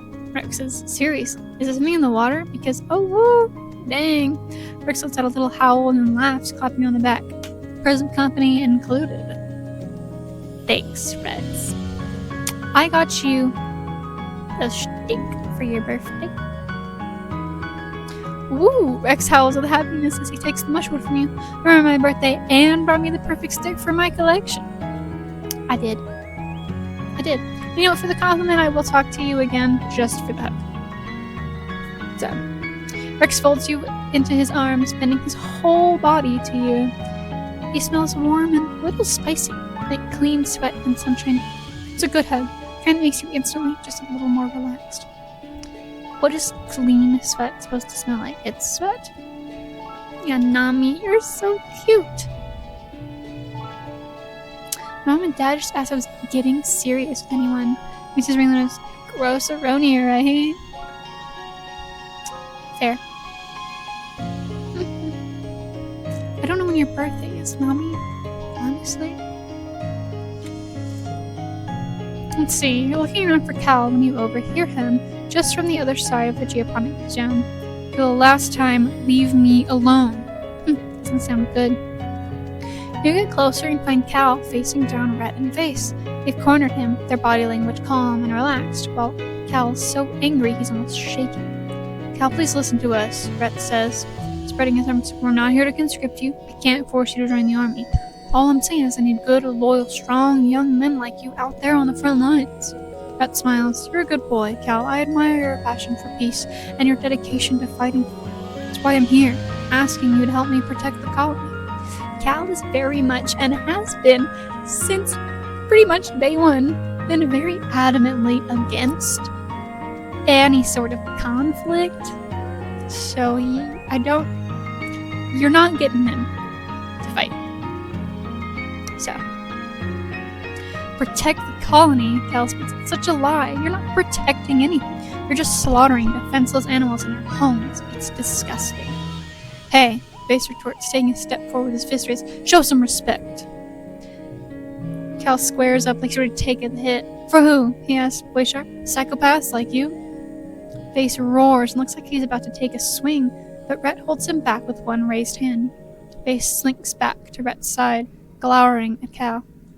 I can tell you need a bit more time. He says, I just wanted to know. Well, you know that if my door is always open, if... Get lost, Cal says, cutting Rhett off. Rhett looks surprised. Not interested. I never will be. Base looks like he's about to lip off again, but Rhett speaks before he can. All I ask is you keep it in the back of your mind, Cal. When you come around, I'll be happy to talk about your options. With that, they leave. Base gives you a scathing look as they pass. Yeah, when you're on a military, when you're on a militaristic ship like that for all your life, I can see where, he's thinking that Cal is being very rude and disrespectful to a higher-ranking officer. But they're so, adamant about being like Earth or whatever. And I know at least here in my country that civilians technically, by technicality, outrank members of the military. So he's not actually being disrespectful to an upper officer. Yes, he is being disrespectful to a military like a person. He's being disrespectful to him, but Vase didn't grow up here. Vase did not grow up with Cal. He didn't grow up with Rhett either, and Rhett understands, whereas Vase is just like all in his military mindset. And I'm gonna be honest, in this moment, I agree with Cal. They're just slaughtering innocent animals in their homes. Like, yes, these animals attack every glow, but you should be trying to figure out why they're doing that instead of just murdering them all. Crazy thought, I know. Wild idea. Cal sits down heavily on the sack of fertilizer he must have been carrying before Vase and Rhett cornered him. This isn't even the first time, mutters his face in his hands. They're really dead set on getting me to join the hunting parties. Tell them I don't want to kill anything. And Rhett was like, it's okay, you can just tell us how to kill them. He looks up, exasperated, if that's any better. I wish they would leave you alone. Me too, Cal sighs. They have a real messed up idea of what it means to serve the colony. Like, who do they think grows their food? Ghosts? Cal picks at a loose thread on the sack he's sitting on. Man, this whole war is light speed stupid, he mutters. No one his people can crashing in here and think they run the place because they have bombs and guns. Nobody stops them. Stops saying, maybe we're actually the invasive species here. We need to live in harmony with nature. We are, in fact, the invasive species here. Cal is 100% right about that. But humans are doing what humans will always do.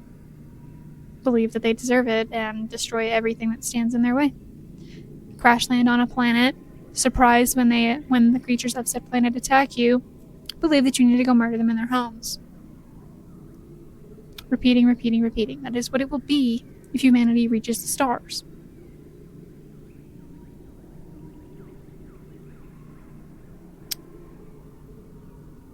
This isn't a hot take, that's just fact.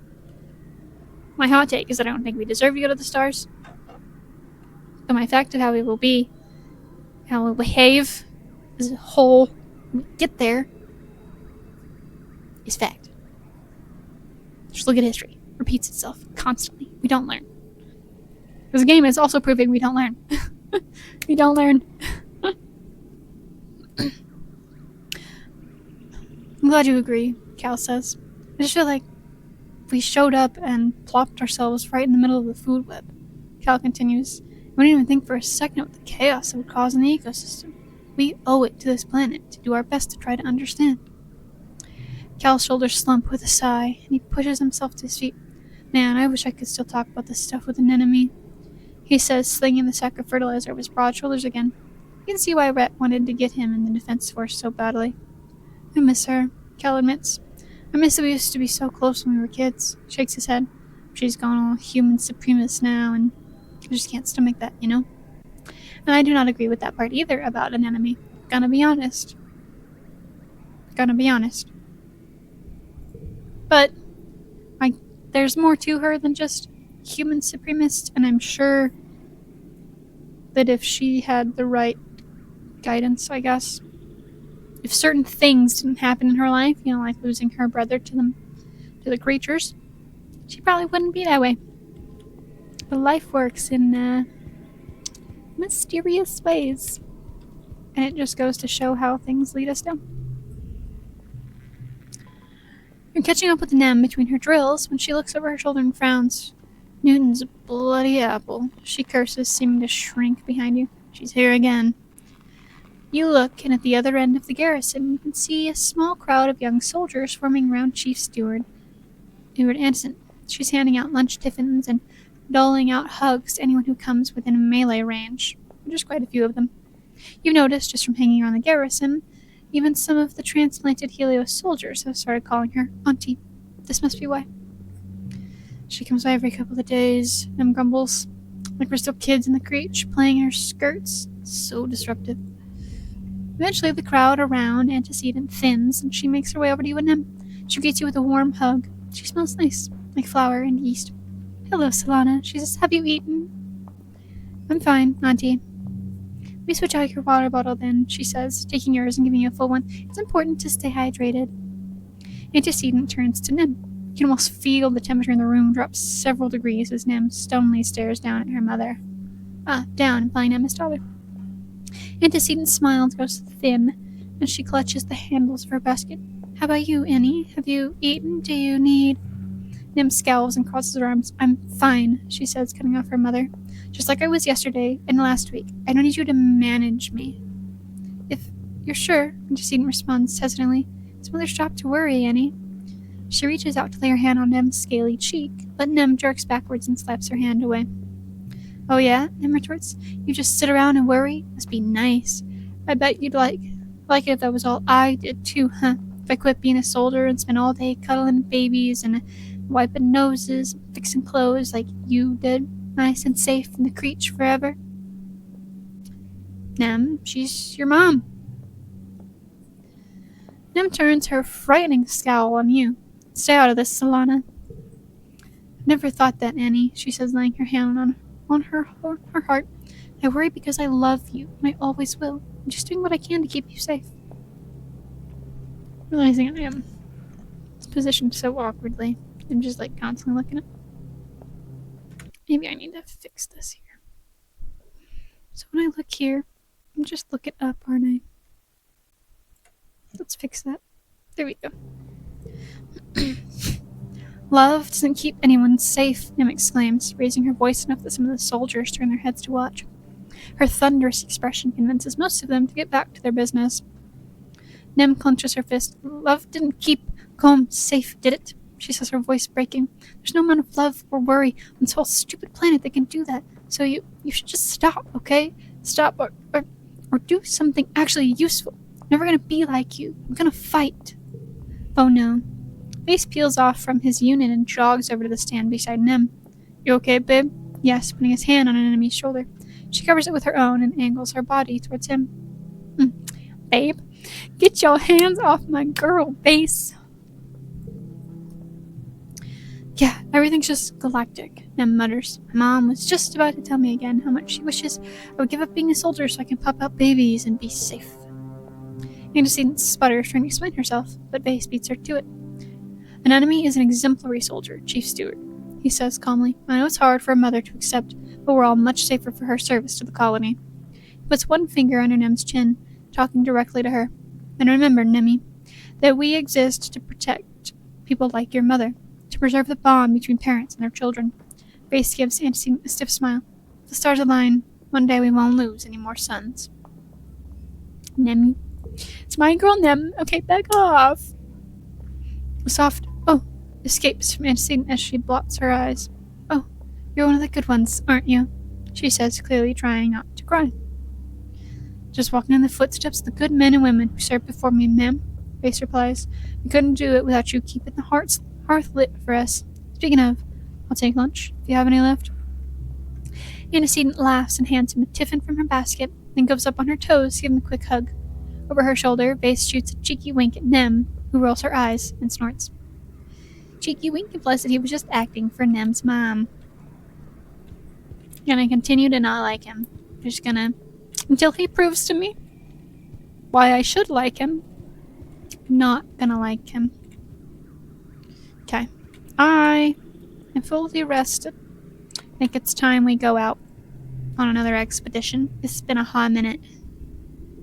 Survey the ridge, right? That's where we want to go. Yes, the resting ridges. Survey the ridge. Ooh. Oh. You report to the expedition's tent to find not just Utopia, but Security Chief Rhett and Vase as well. Vase, why are you everywhere I'm trying to go now? Bro, leave me alone.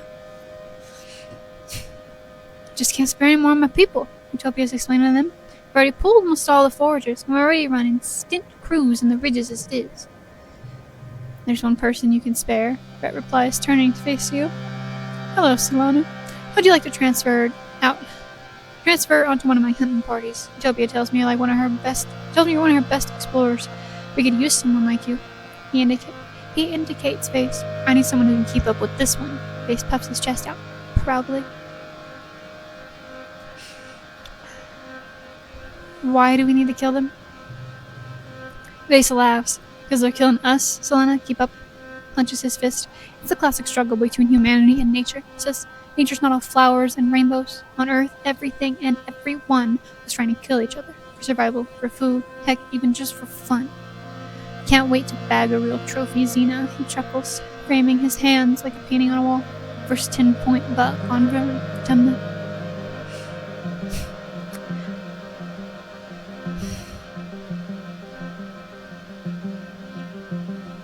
The music changed too, I had noticed. I don't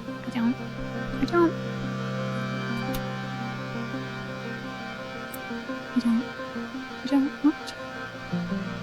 I went down the perfect path for it. I don't think I want to. For myself, my own personal thing of it, but the completionist in me, who knows there's 29 different endings to this game,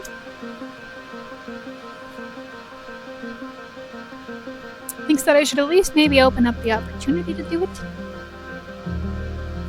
Even though I really don't enjoy that. Like, that's gonna be a rough ending to do for me. That is gonna be a very rough ending. But what I could do is I could do the sounds good to me here. I could open that up, that option up. And then I could just make a separate save from here. So I don't have to like start the whole journey back forward again. But I could do a separate save. And that save can be going and hunting and I guess romancing Vase. Oh no, I'd have to do the ending differently. I'd have to save earlier when Vase first gets. I should have done a split earlier if I wanted to do. No, it's fine. We're not gonna worry about it. We're just gonna have this playthrough as the playthrough, and I'll worry about doing like splits later. And for all the endings off camera, I'll probably only do like a couple, maybe 2 playthroughs at most of this game on stream. So we're just gonna continue with the I don't want to kill animals for fun. Brett scowls at Vase. You won't be killing them for fun. You'll be killing them to defend the colony. Vase rolls his eyes. I have never chose the kill option on these creatures. I would not kill a creature. Vase scoffs. Even if it was trying to kill you. I knew Stratos kids were soft. I knew you were suicidal too. Not everyone's cut out for life or death situations, Brett says, and turns to you. You know, Selena, it's not all killing, he continues. It's about tracking and identifying dangerous creatures before they reach our walls. You wouldn't necessarily have to kill them. He holds up his hand.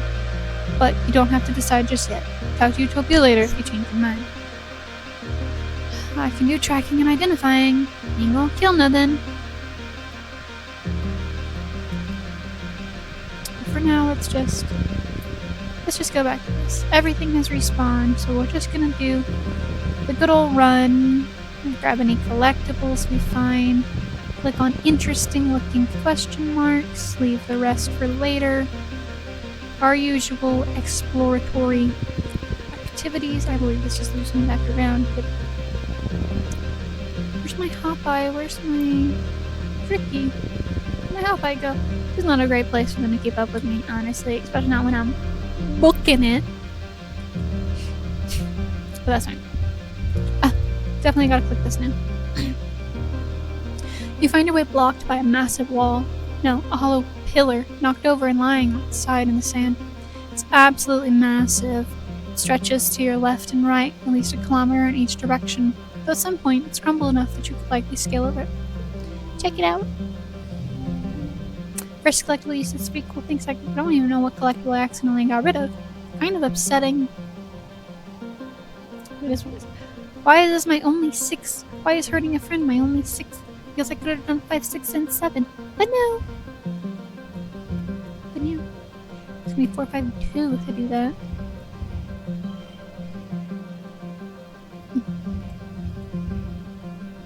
It's 20, or was it before? 22. You just do that. It's 21. I'm gonna do that. Might as well not do my high card. That's 16. I mean, you know what? I'll just do the high cards. Whatever. It's a good 21. 21. Okay. Let's plop that in the good first spot. Dump these guys here.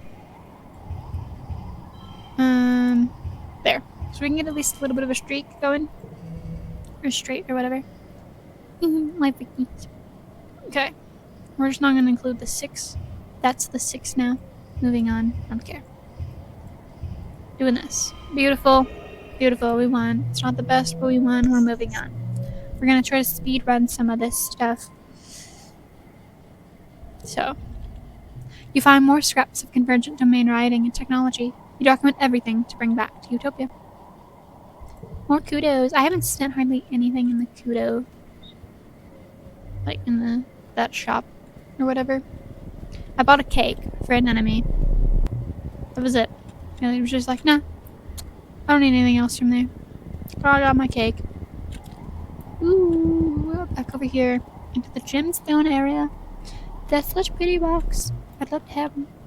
Like IRL. I like rocks. So, very specifically pretty gemstones, but even a nice rock, you know? Never against a nice rock. So. Let us go, let us go. Down, down, down we go. Here's the nice rock. We're gonna go here. You come across the peaceful rock again. Feel all your troubles melt away. This is sunning himself here as well, really looking up as you haul yourself onto the flat surface. There's no harm in taking a little break, too. There's only 10 stress. You lie down on the rock beside Dis, letting the strange magic fill you with an incredible sense of peace, love, and unity with the universe. And that just brings my stress right back to 10, so I really gain nothing from that. But it's okay. It is what it is. I'm just here to pick up stuff. What matters most, like the most important event thing I can do here, is the one at the end. The end of the space, because that is the, like, downward area. Anyway, we dip down. It's the divergent domain stuff, this one here. This is the most important event here. You and Dis are exploring the ruined wormhole observatory again. It feels so familiar. You've dreamed about this place many times. It's like you're just remembering it all now. This time, the dream memories grip you. You wander as if sleepwalking down familiar paths. You look up and see the wormhole faint in the sky above. The time is right to observe it. Dis tries to keep up. Where are you going? He asks angrily. You don't answer, trying to concentrate on finding the place. You approach the large pyramid in the center of the complex. Beside it is one of the smaller elevators, a little monolith with a round iris door. This is the place. Your head throbs with it. And standing outside, you know there's something down there. Find a way in. You look for one of those elevator monoliths near the pyramid and find it, but it's overgrown with snaking vines and brambles, with very large flowers all over. You could push through them, but Dis stops you and shows you a Grieger counter reading on his holopalm. These flowers seem to be radioactive. Your suit won't protect you for long. But take a sample. You snag the samples you could study later in geoponics. Push through.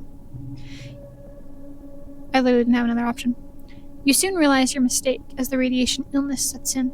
Rushing by those flowers gave you a big dose. You'll be sick for days and need radiation treatment when you return. But for now you continue, drawn irresistibly forward by something that sings in your head. You enter the elevator, thankfully still working, and descend beneath the ground. It opens a kind of antechamber room with an exit to the other side, leading to the heart of the pyramid. There are glyphs carved into crystal panels on the walls, symbols that resemble the wormhole. Even more stress. I've need the 30s and 40 stressors from being down here. You start across the room. The further you go, the more your head swims. You have to pause. You think you might faint. And it isn't just the radiation. There's something down here. Some great energy that's making your head hurt. You shake your head, trying to clear it. Wait, maybe this is a bad idea. Stress less than 100? Keep going. The fog slowly clears from your eyes. Your head still hurts, but you can think again. Just looks concerned, even going so far as to reach out to study you. Are you okay? Try to explain it to Dis. It's hard to put into words. You just say, my head hurts. obviously, he says, but no, it's more than that. You're seeing things. It's kind of like the array and kind of like a dream, but you feel that something super important is up ahead and you need to see it. Maybe we'd better leave, Dis says nervously. You don't look so good. Keep going.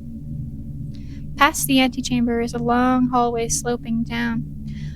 Things around you are starting to look kind of weird, like two slightly different realities overlapping. Dis's face starts to phase in and out of existence. You're hit with a strong wave of dizziness and nausea. Things seem to move in slow motion, but also far too fast. You lean over and... this is really hard to look at. I'm gonna tough it out because you stress less than 100 and toughness 50 or greater. My toughness is great. I don't have reasoning 50, but it's good to know I could come down here with reasoning. Tough it out. And I tough it out. We're not passing out. We're going. I beelined it here just so I could do this with as little stress as possible. We're going. You keep going. At the bottom of the hallway are more crystal panels on the walls, many facets broken. Or are they whole? The walls have crumbled and roots creep over everything, but also, they don't. Every time you blink, the room seems to flip and swim between the two realities. All the same, you feel absolutely compelled to continue. What is with this place? This is both there and not there. The part of him which exists looks concerned. We need to leave now. He says this place is hurting you. There's a round iris door at the end of the hall. Are you sure you want to go any further? One more room. You pass through the doorway into a large square chamber with a sloping ceiling. Your sense of this place, the vibrations, is telling you that it must be directly under the big pyramid on the surface. The floor and even the air here thrums with vibrant energy. Even I can feel it now too. Dis mutters behind you, rubbing his head. The room is empty except for a raised platform in the middle, which looks enticingly like a bed, which is convenient because you are definitely going to faint this time. You collapse onto the platform and are overcome by a spectacular migraine headache. I don't like you need to say migraine and headache, but whatever. Feels like your head is going to explode. I'm just gonna have to endure it. Toughness, hard, challenge +1. Physical red cards, 10 kudos if equals score total. Love that for me. Okay, so my best bet might be to do this. It's a good 22 off the bat. Okay, we're slapped down some 4s.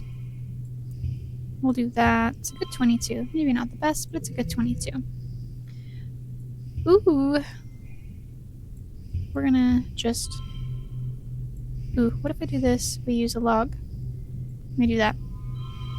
And we toss this on. For funsies. +1 for each card and other gems. No, let's just do this. 53, it doesn't even hit the super goal.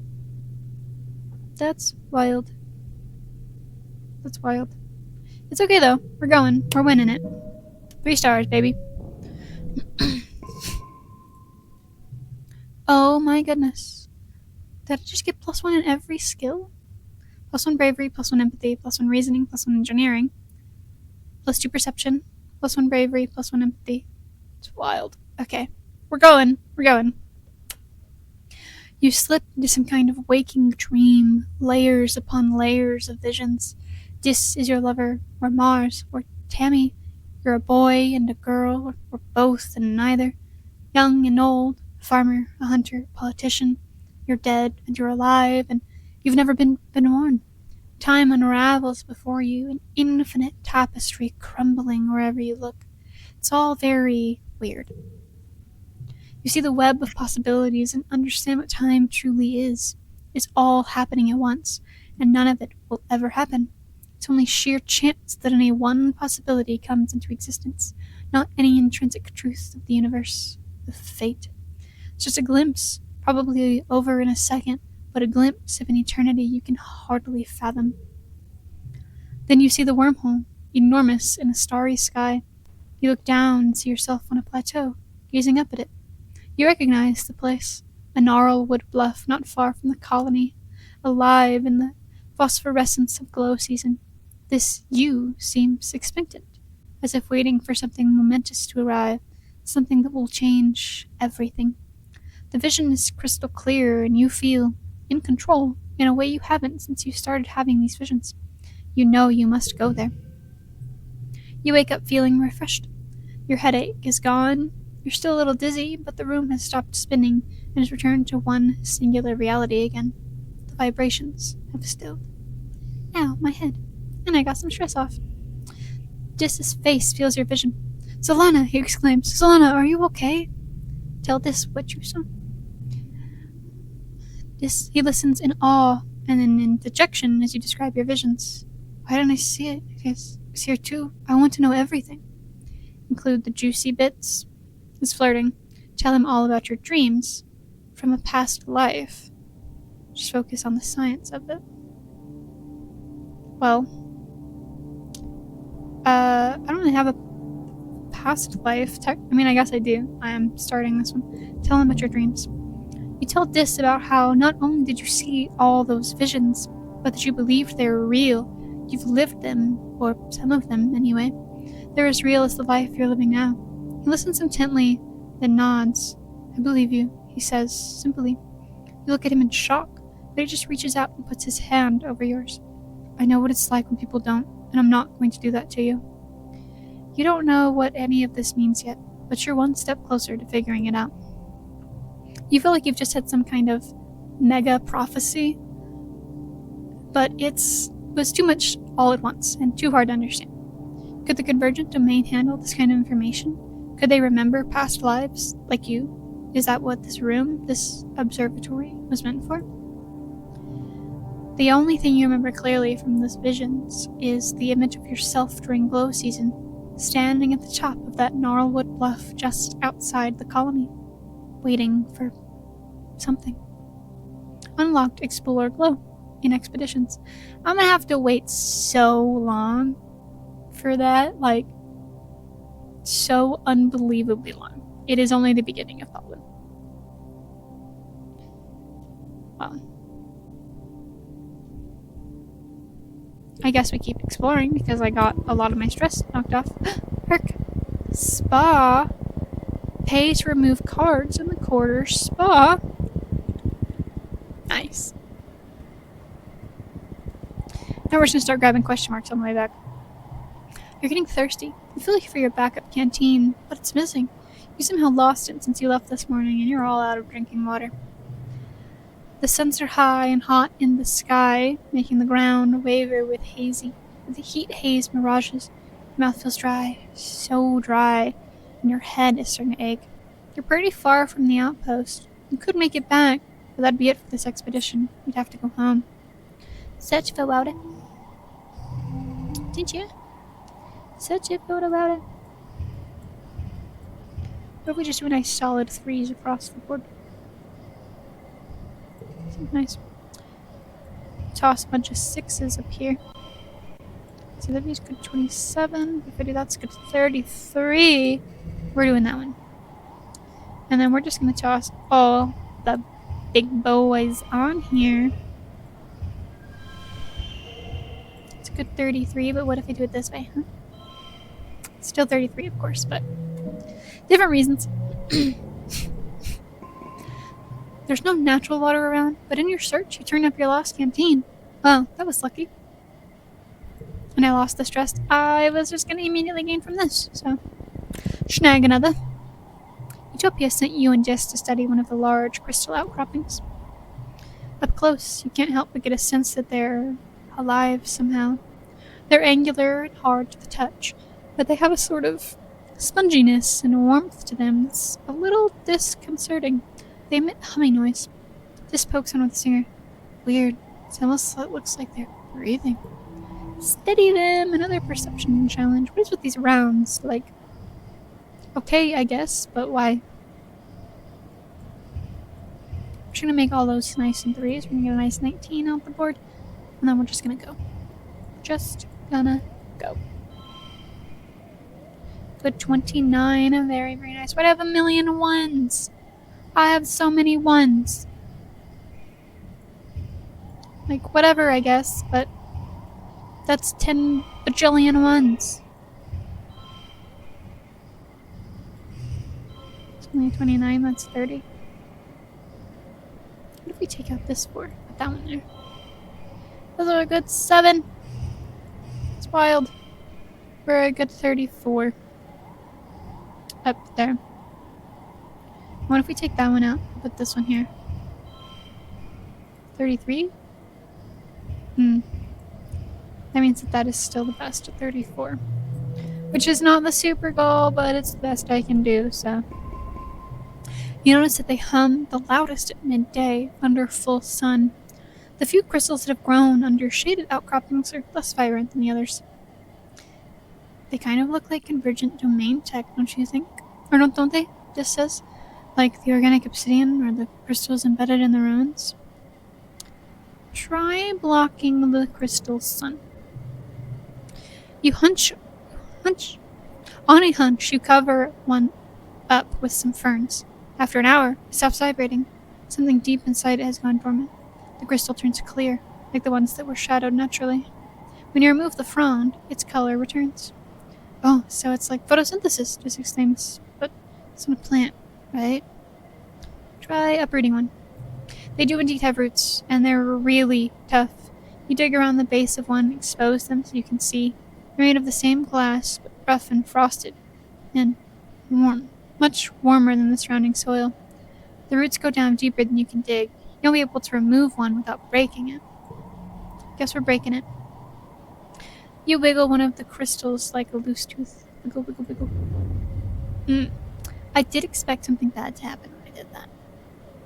But we're brave individuals, so we did it anyways. You're thrown by the explosion. When the dust settles and you brush off the shards of warm crystal, you realize some of the nearby crystals have also exploded. Are they connected underground? Yes, I know my mycorrhizal. I don't know that word. I know my mycorrhizal network. When I see one, this exclaims they're alive, like fungus, but also kind of artificial, like the convergent domains buildings. I bet they were used to harvest energy from sunlight, like living solar panels. I wonder if they've been growing wild this whole time, or if they steal power or something. He stops. Wait, are you okay, Solana? I'm all good. You dust yourself off and scribble excitedly in your survey notes. This is an important scientific discovery. But you're worn out and tired to go home. Okay, well, I was, yeah, I figured I might as well, right? Fiddle with the thing.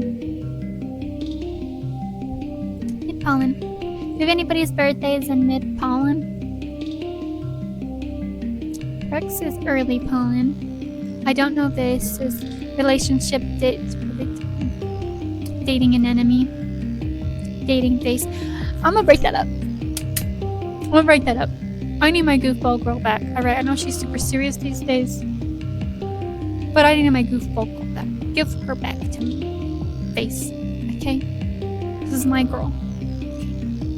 She's also 16 and you're 20. I'm just like acknowledging that.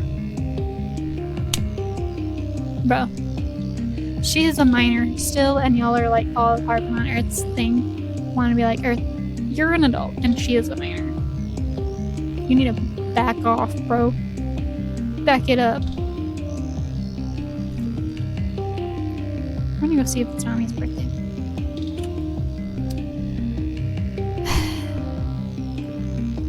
I don't even know what Nami would like. We should give her a flower. Hope she likes it. Nami looks a little surprised. Draw me a gift, Vixen? Like, just because? I mean, she's not. Thank you. Okay, well, it doesn't seem like she liked the gift. Disliked either, but she didn't like the gift. Face. Face.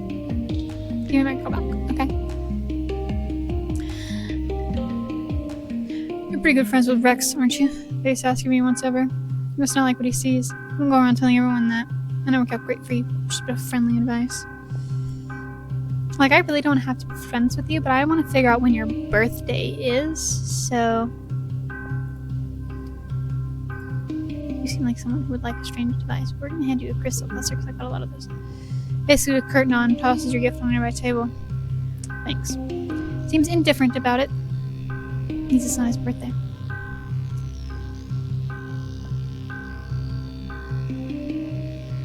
Why are you always talking about Rex with me, bro? Why? You spot Vase talking to a small group of other soldiers and walk over to see what's going on. Vase gives you a cool look as you approach. If you're looking for Rex, you're not going to find him here. So the other soldiers snicker, like they're shooting some sort of private joke. You should try on back, maybe the personal quarters. I challenge you, Vase. Vase suggests a sharpshooting competition. You, him, and a target that gets further and further away. First person to miss loses. You set up the targets and do a few rounds. You're evenly matched, but Vase is the first to miss. You grew up on the soldier ship and I still beat you. Okay. You turn to him to shake his head with your scowls. What are you doing? He goes until one of us can spell horse. 5 missed shots. You shrug and start again. So, wait, this is horse. We're doing it with guns instead of basketballs. When I say horse, I meant Hawkeye. Vase grumbles as he misses his 5th shot. Doesn't matter how long the word gets, though, you win soundly. He's forced to concede that, at least today, you are the sharper shooter. That's funny. He is such a sore loser. That is so funny to me. He's all, like, tough and mighty, and bro is the sorest of losers. Sorest of losers. Well, not his birthday today, so... Hey, Nam. I literally can't have your friendship go up any better, so it's whatever, I guess.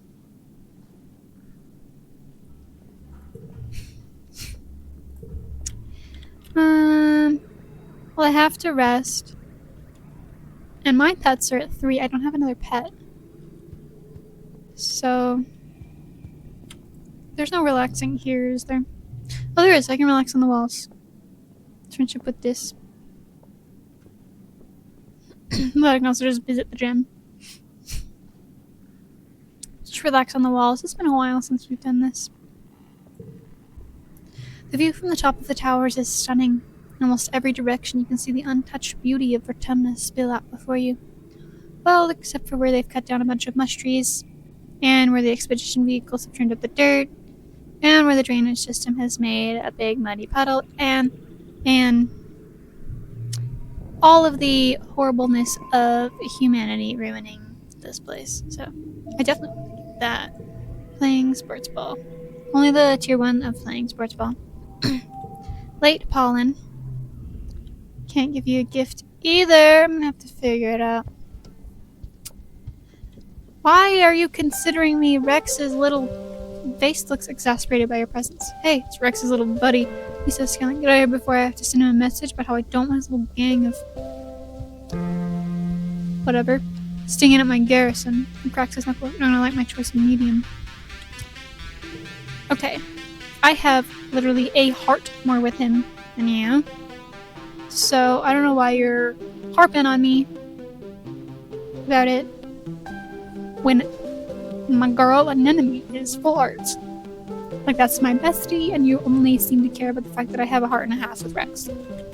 When this girl is my bestie and secret admirer. Bro, face. Stop harping on me, bro. Rex. What do I want to do this month? I didn't really think about that. I was like, I want to get my empathy up. You know, at least 30. Because it keeps stabbing me. Getting caught by empathy. I don't know, man. I don't know.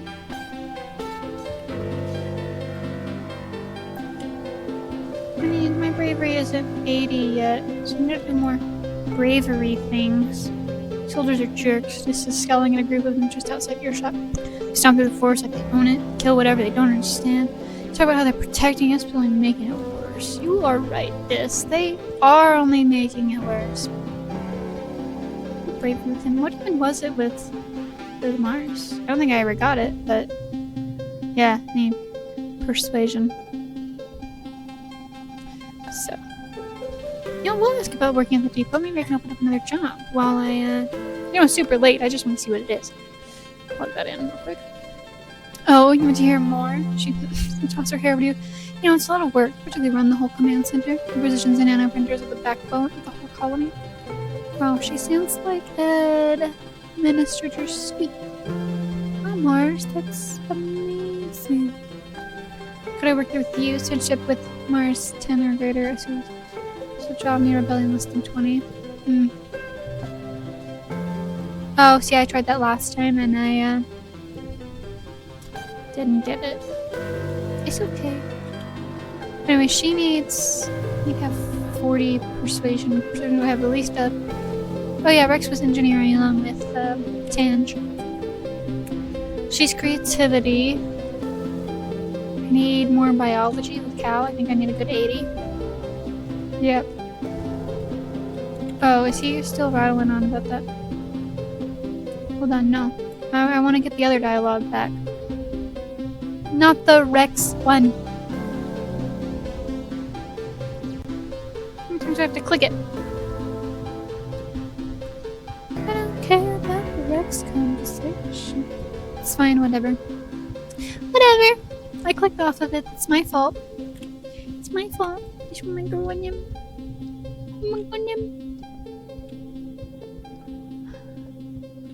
You spot Nim playing darts with a bunch of other soldiers. She throws a dart and it lands clear in the middle of a faceless... Well, head isn't the right word. The soldiers all cheer and clap her on the back. She breaks away from the group and slings an arm over your shoulder. You see that, Solana? Yeah, I did. I did see that.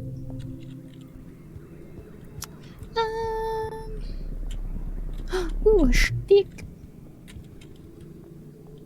I just don't know what I want to do. Oh, I needed to go to geoponics. That's not geoponics. I needed to go study the thing that I got a sample of. I'm sitting here racking my brain and like what to do, but this is what it was. This is what I needed. I need to study xenobotany. Back in the lab, you have all the right equipment to properly examine that radioactive plant you found. Maybe you can find a way to protect yourself from them so you don't need to drag a radiation-proof envirosuit with you every time you go to that part of the planet. Radiation poisoning isn't the killer it used to be on Earth. With medbeds, you can flush out deadly doses of radiation in a few hours. You can still make you really sick though, and high enough doses could kill you before you even reach a medbed. How confident are you that you know how to protect yourself? I don't have engineering 40, so I'm really not that confident. Think I'll be okay? You take a careless approach to protecting yourself from the radiation. It can't be so bad that you won't be able to get to a medbed in time, right? Wear gloves and a face shield and get to work. After a few hours, you start feeling dizzy. The dizziness quickly becomes nausea, and while you're puking your guts out in a bucket, you have to admit that you're probably feeling the effects of radiation poisoning. Radiation poisoning. You could have predicted that. You're not done with your experiment, though.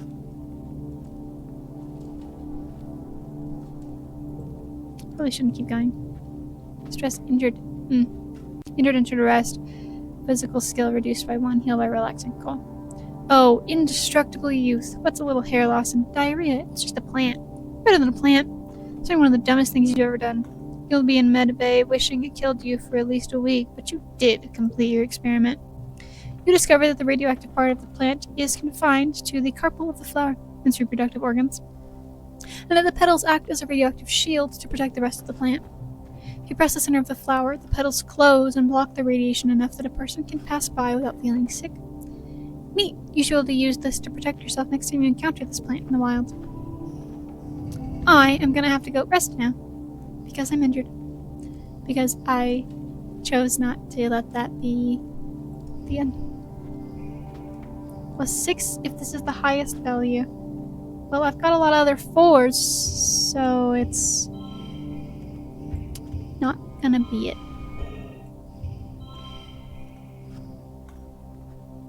Unfortunately. So, good 39.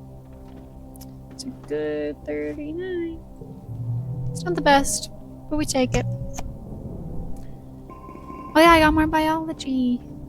It's still not enough. I'm gonna have to go relax soon. Early dust. Oh no, not me. My girl, oh no, not me. Feel that I'm still checking.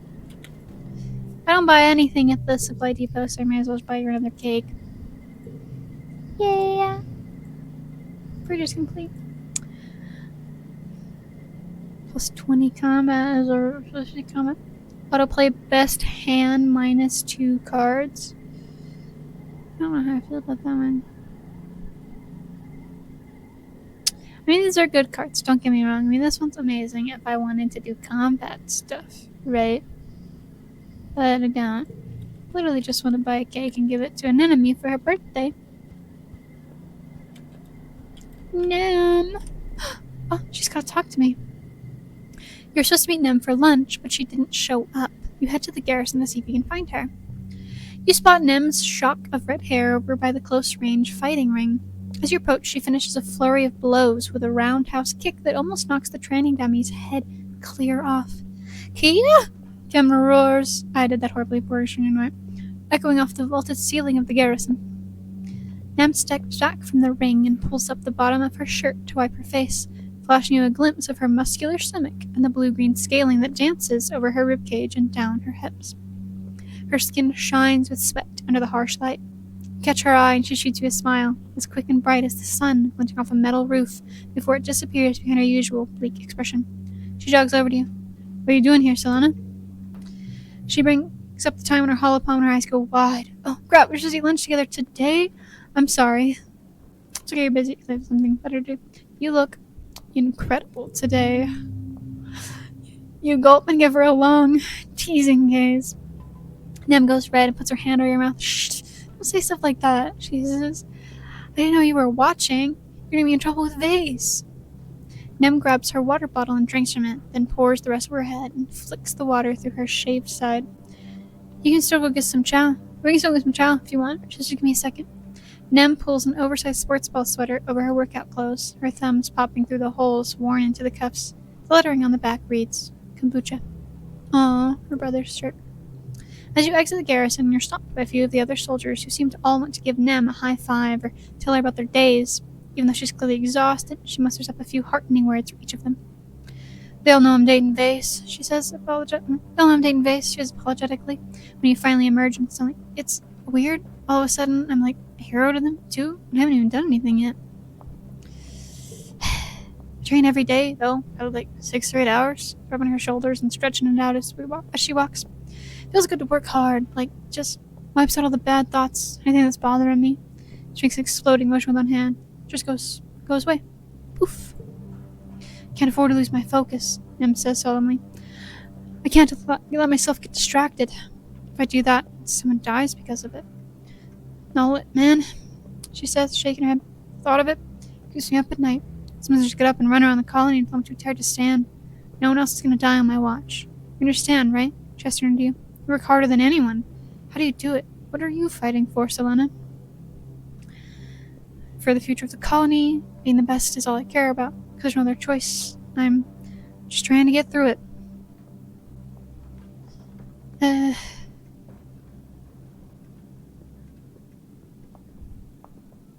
Just trying to get through it.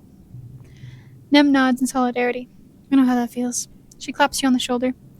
I know what it's like to not want to think of the future, about why we're here. Joining the Defense Force gave me a purpose. I get up every morning and I think, today I'm going to be better than yesterday. I'm ready. Her mouth switches into a smile before it fades again. I know it's hard. As long as I'm alive, you got me. I'm here for you. Thanks, Mem. Thanks. And I'm here for you, too. Here's this cake. Oh, she's like, I ate too much. Here's this. Nope, the cake. There we go. I catch them scarfing down rations outside the garrison. Took a nap during my lunch break and ran out of time to eat. It's just too much to do. Hey, is this a birthday cake? Thanks for remembering my birthday. Yep, because you're talking about needing to eat. Here's more food. Give me this. Okay.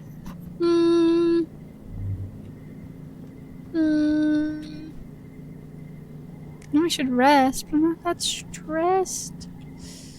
So I don't wanna. Let's see if we tend to the animals. I'm really doing this for empathy, yeah. I don't know what a good amount of empathy is supposed to be, but I did just not get to take my shirt off in solidarity because I didn't have 40 empathy. Not that I would have done it, but that's proving that I needed more empathy. You and Cal have a deep conversation about the ethics of raising animals for food, both for their products, like berries and milk, and for their meat. Cal is dead set against eating meat, as usual, but he's only conflicted about animal products. He says he's learned how to get used to the idea, even though it grossed him out at first. I mean, I can see how that grosses you out at first. I get that. +6 of this has the highest value. Sure, you can have the highest value. Why not? It's gonna really throw off the feng shui if I do that. Let's go here. Pop that there. Which means it doesn't have the highest value anymore.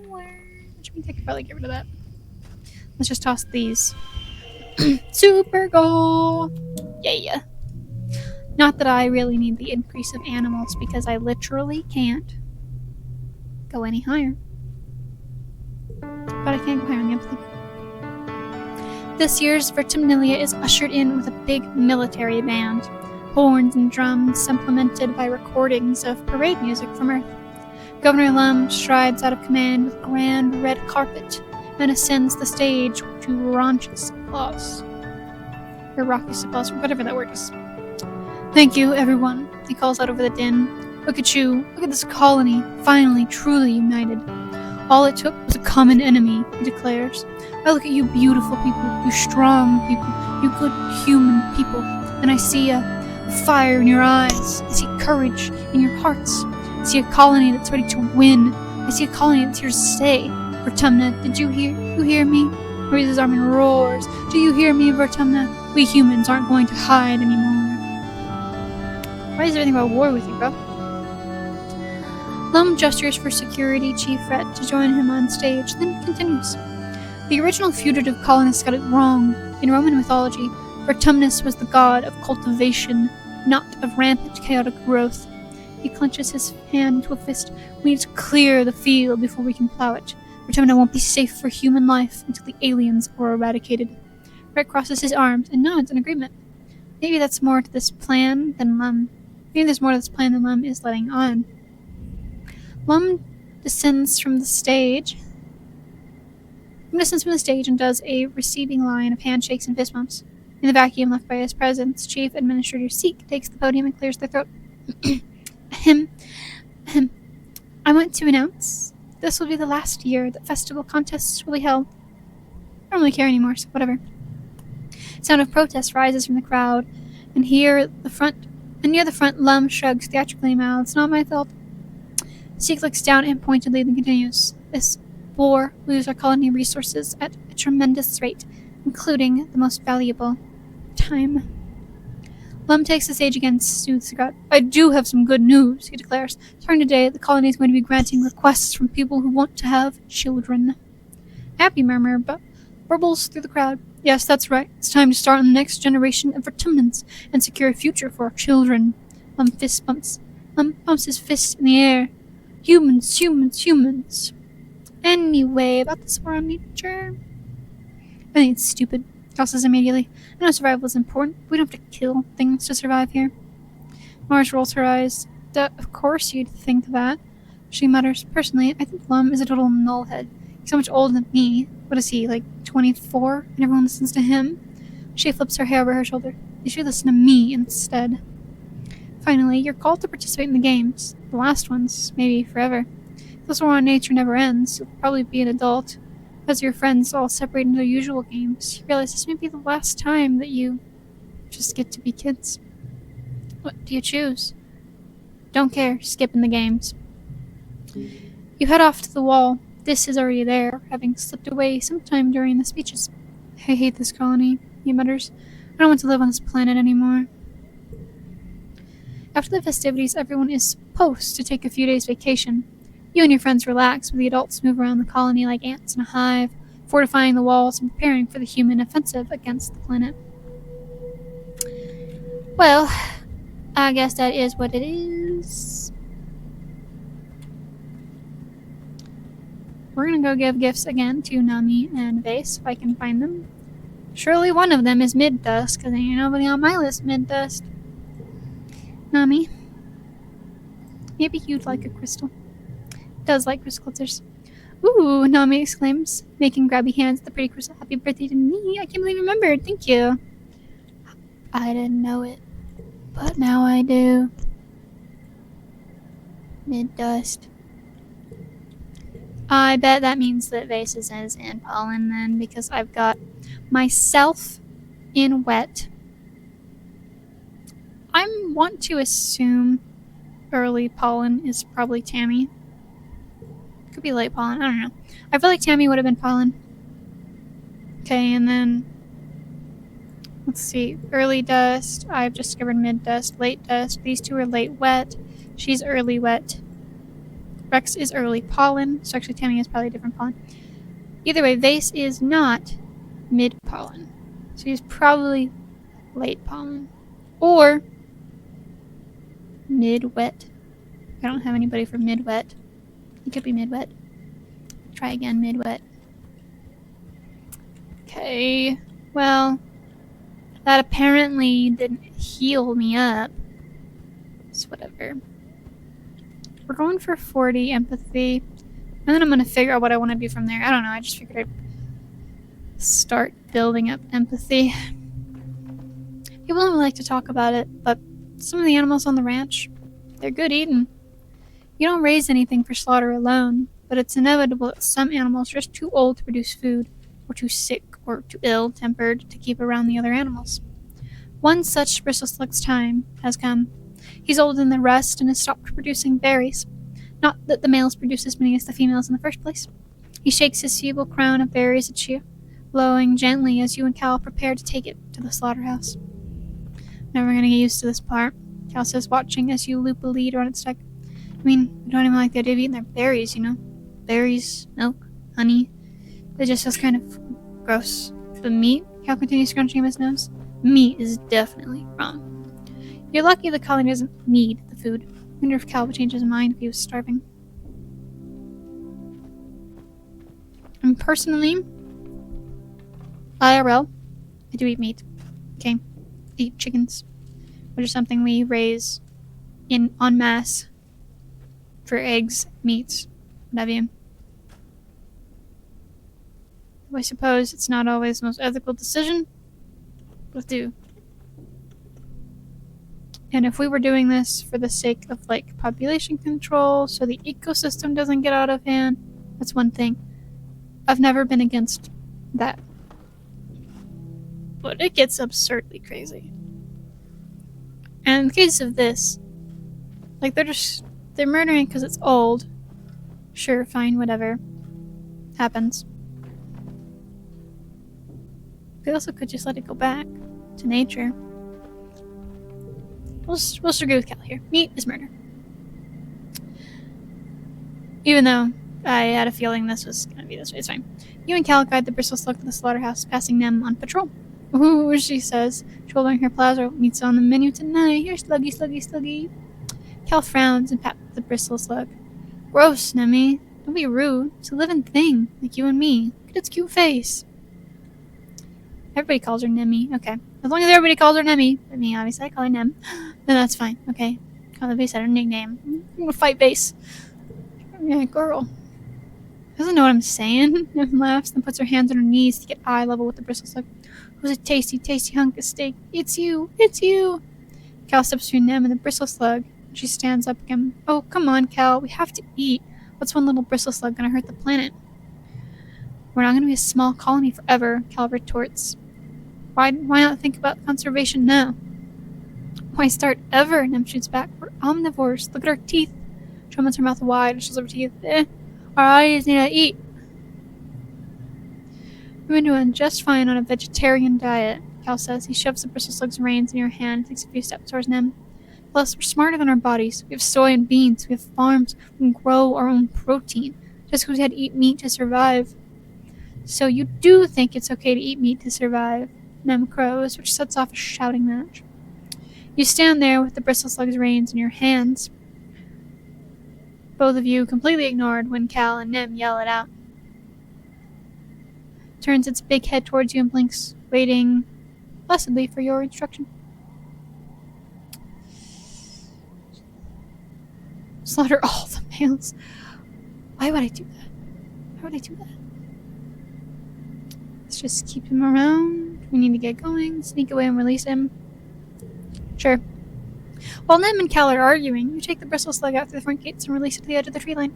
Quickly scoots into the underbrush, its spiky pelt blending in with its surroundings. You hope it'll be able to return to the wild after living in captivity, but it's better than ending up on someone's plate. You know, it's funny, I had said, why don't you just release it to the wild? Given the option, I'm gonna just release it to the wild. 9. You're just seriously locking that? There? Of all places. I'm not gonna be able to make a straight out of this. Just there, I guess. Should crumble. I wanna crumble. It's 50. My super goal was 30. Look, I know that's not the best I could do because you locked it in place, okay? You locked it in place. Late dust. Who do we have? This is Cal, right? Cal, I released the bristle slug for you. So, you better not be mad at me. Cal and Rex are hanging out in the garden gazebo. You can hear their laughter echo through the garden long before you see them. Hey, Solana, Cal calls out to you, and Rex lifts his hand in a jaunty way. Rex told me he wanted my help burying his bone in the garden. When we got here, he said he must have forgot it back in his room. Can you believe it? Rex shoots you a long, suffering look and rolls his eyes.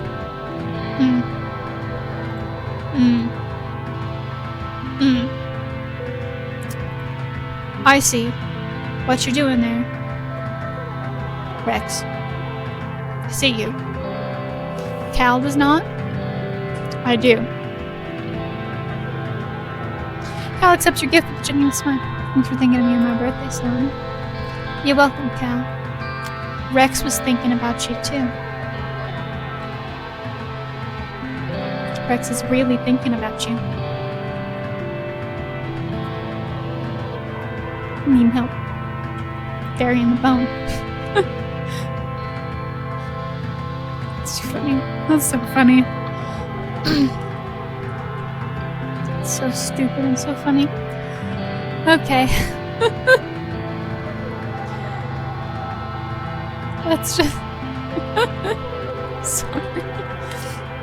Dude, what do I want to do? I guess I can just go explore. That's what I do a lot. Oh. Can't. I guess we'll just apply to the hunter thing. Utopia sighs when you tell her you're looking for Red. Well, can't stop you, sweets. Red's over in the garrison, though. You only can come around here trying to poach my people. You head over to the garrison.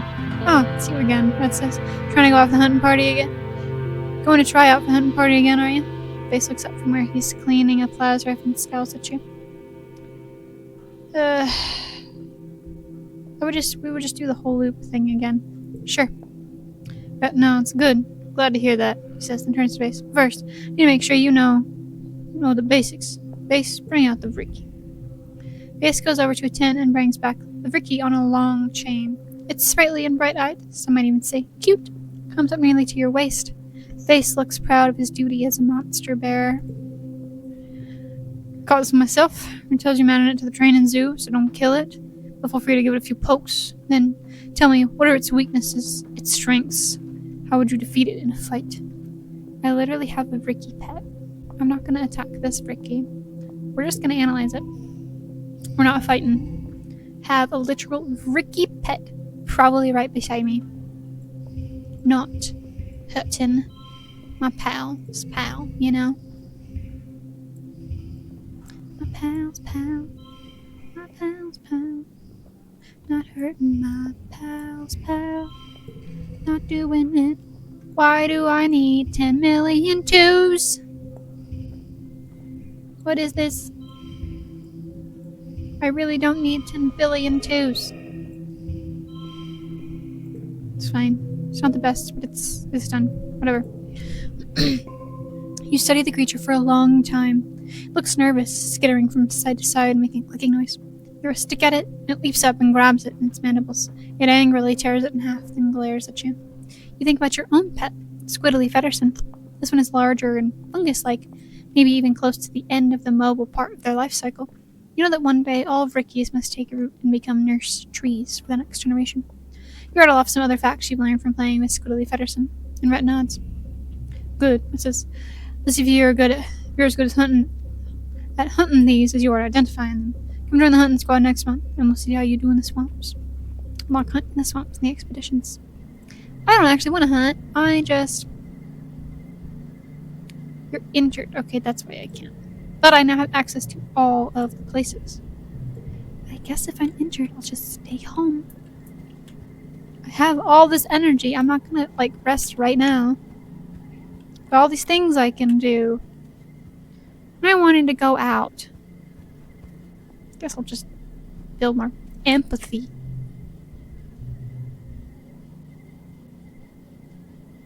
Rude. Rude.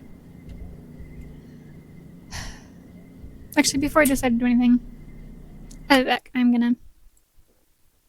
I'll just be back.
Alright, little break time over. Let's see. We're still gonna, I guess, build some empathy like I was saying before. And I guess I'll need to relax soon so I can heal, so I can actually go out and explore.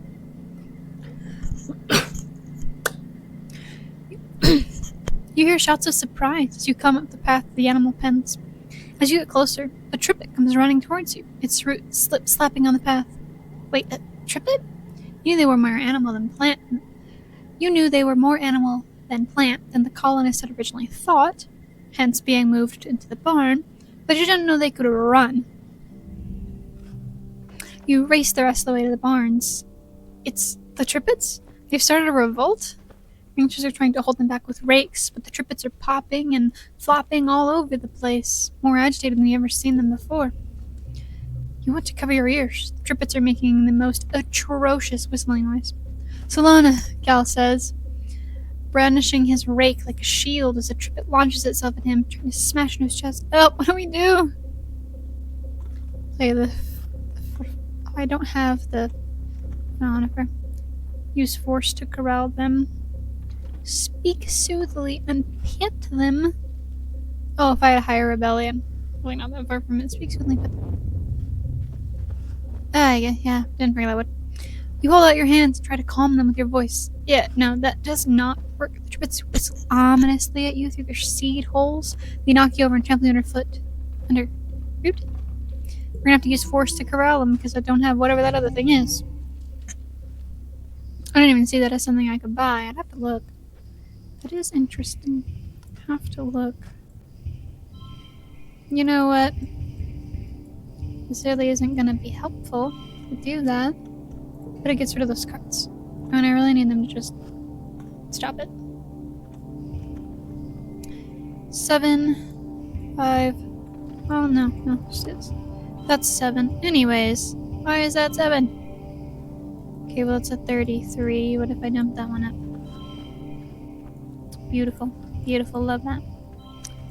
Let's give me a nice 33. If only you weren't like that, that'd be great. Telling a gentle tale.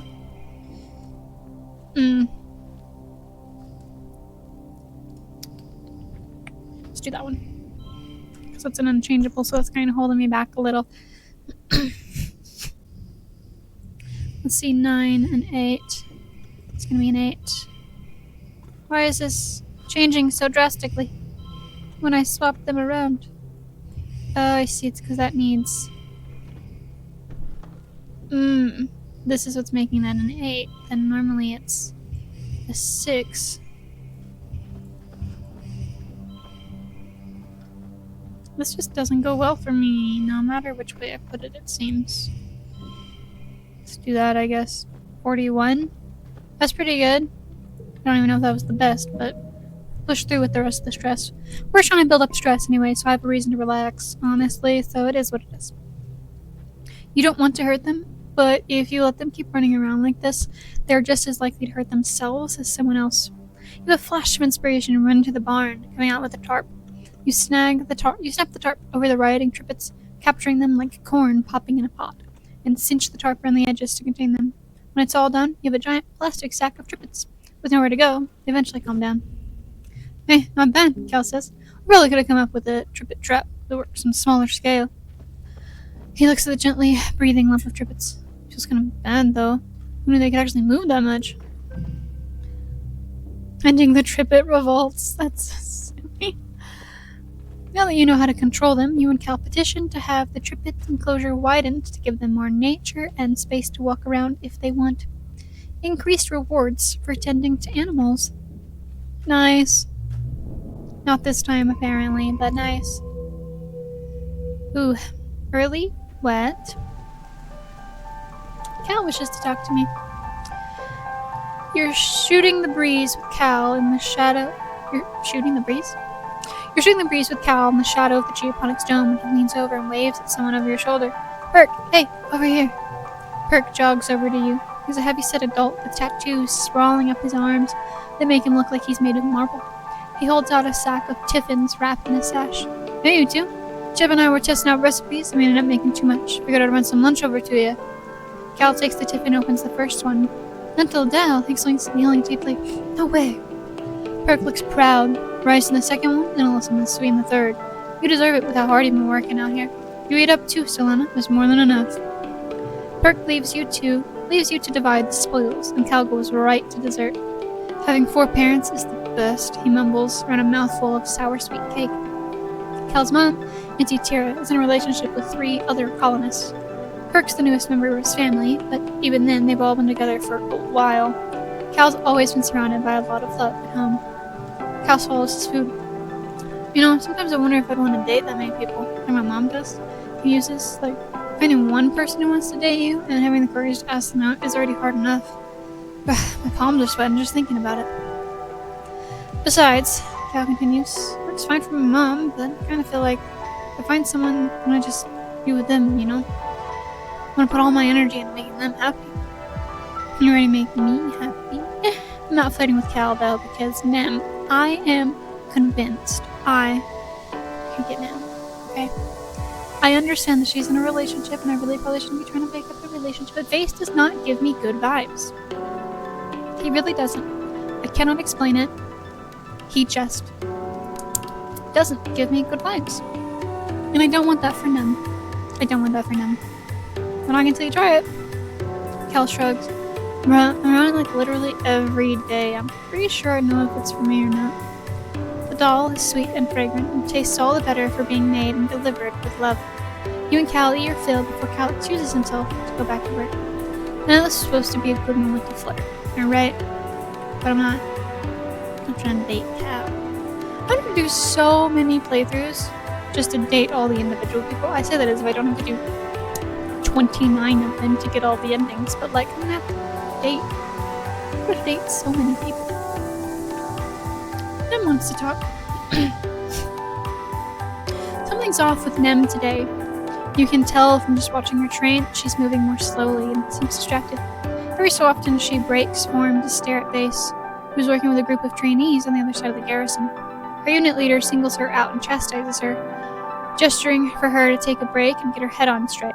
Nem scowls as she slinks over to the rest area, where you hand her a water bottle. "Hey you," she says, shooting a little flicker of a smile as she takes a drink. "What's up?" "Grace isn't talking to me," Nem replies, sighing heavily as she recaps her water bottle. "It's been 2 days and he just acts like I'm not even here. I've tried to talk to him and he just says he needs time to think. We got into it about how much time you and I spend together. He thinks you like me, and I told him it's not like that. We're just friends, but I do like you, Nem. I do." Nem exhales noisily and scrubs her heel of her palm in her eyes. "Maybe the problem is just he doesn't know you that well. He says he doesn't trust you or me, that's all."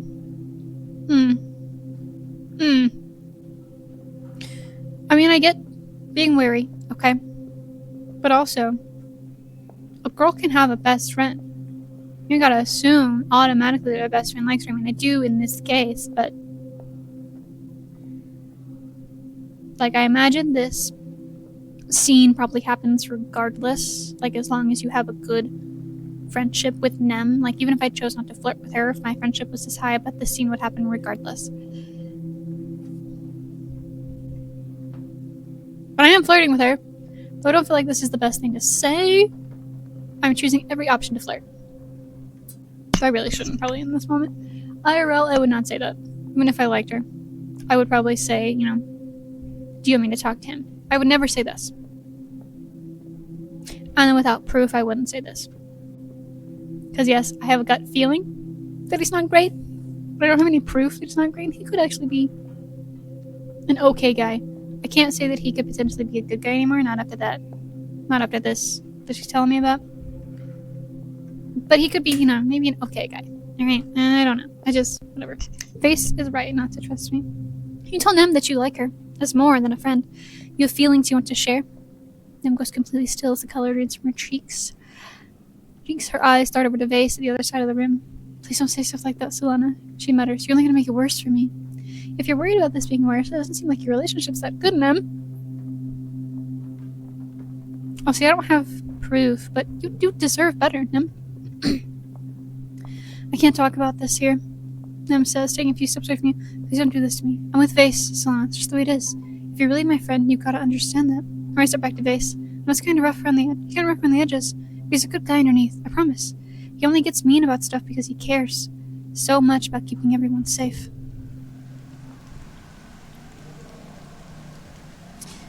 I hope that,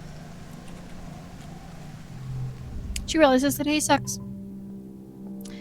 Unless you're here because you realize Rex is a crap-for-brains coward who'd rather mess around than defend his own home. Get out of my sight, Vase growls. I don't have time for weak-willed deadweights like him, and right now that includes you. Well, this is really wet, so... I don't know if Nem's gonna want to talk to me anymore. Come across Nem sitting on a bench, her rifle slung across her knees as she stares into the middle distance. She snaps to attention when she sees you. Hey, Solana, what do you need? I want to make sure my friendship's still 100. Can we talk about you and Vase?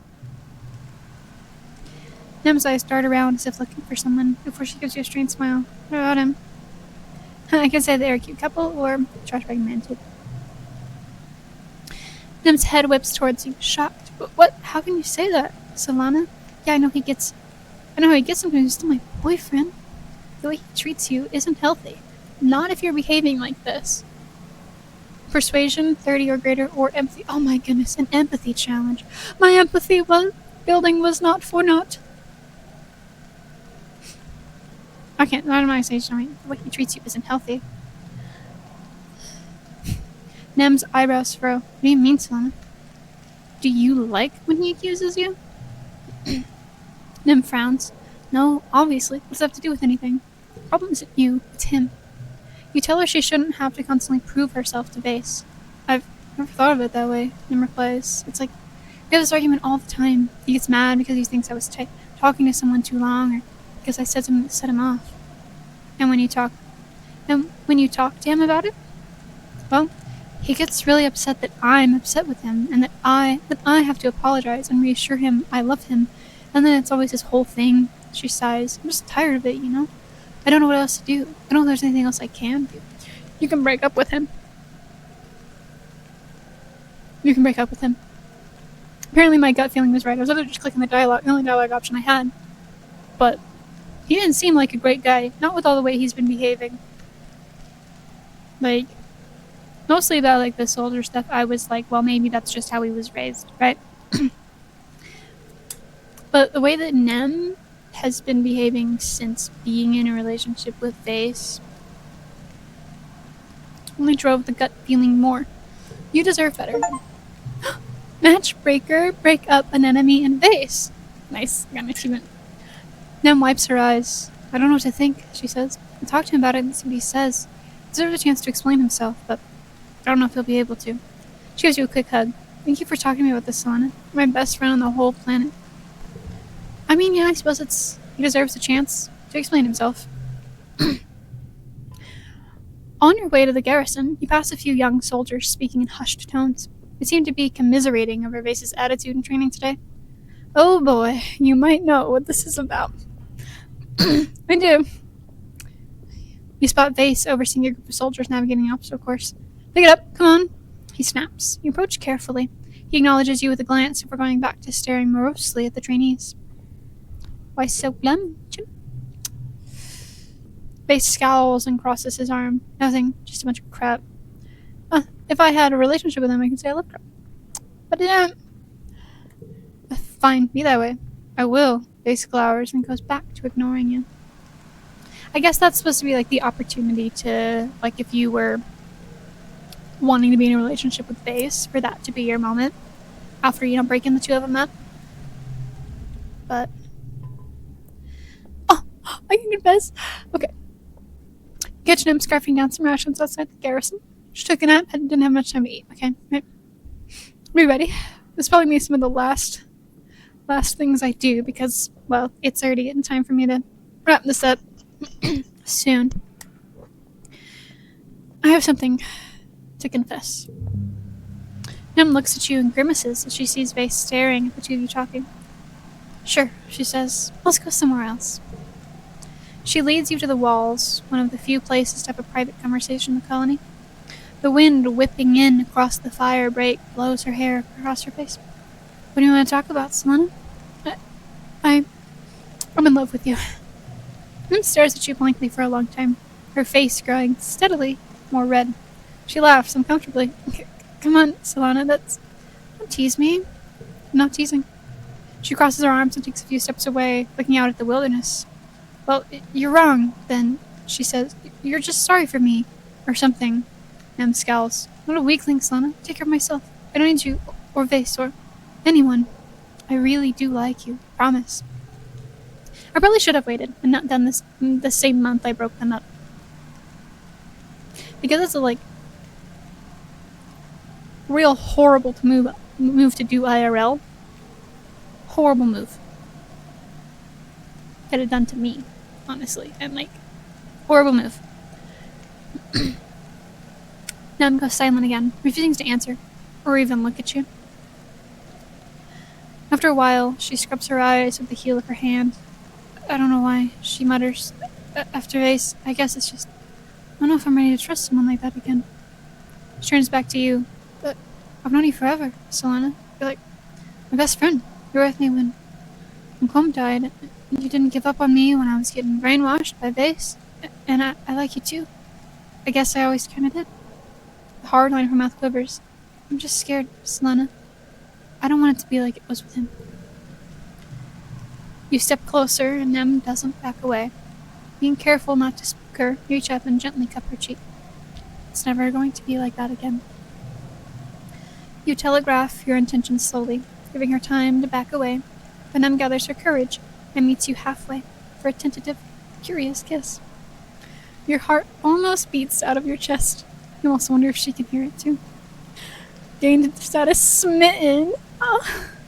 Started dating someone, you want to share it with everybody. Plus one to all social skill increases. I can hard grind that empathy and bravery. Started dating an enemy. You part. Nem blinks quickly, like she's trying not to cry. Instead, she slugs you in the shoulder and laughs, still a little awkward. Okay, she says. Okay, that's then we're dating, I guess. We're so dating. Nem smiles and looks down at the ground, then leans in to kiss you again. Okay, she says. I'll be back to my post, but I guess I'll see you around, girlfriend. She gives you a little wave and jogs away, looking lighter than you've seen her in a while. That's so cute. Oh, I definitely am smitten, my girl. Them is doing squats in the training yard. 30. 31. Oh, hey, Selena. She jumps up and stretches her arms. I feel like challenging the squat queen. I do not think we should pick up. Let's spend some time together. Nim checks the time on her hollow palm and smiles. Yeah, I think I can swing that. Head to the canteen. Nim confesses that it's been forever and a day since she had a meal she didn't eat standing up, so you take her to the canteen to grab some lunch. It's nice to spend time with her. You even coax a laugh out of her by sculpting a lewd figure out of your meshed trippet. Alright, me? Alright. Selena, she says, mocked, scandalized. Let me help you hide the evidence. She finds it hard to mind when she eats off your plate. At least someone's taking care of her. Aww, that's so adorable. I love her. I love Nem. She's just so cute. Dating you. Relationship upset. He's upset is what he is. That this is now my girl. She's my girl.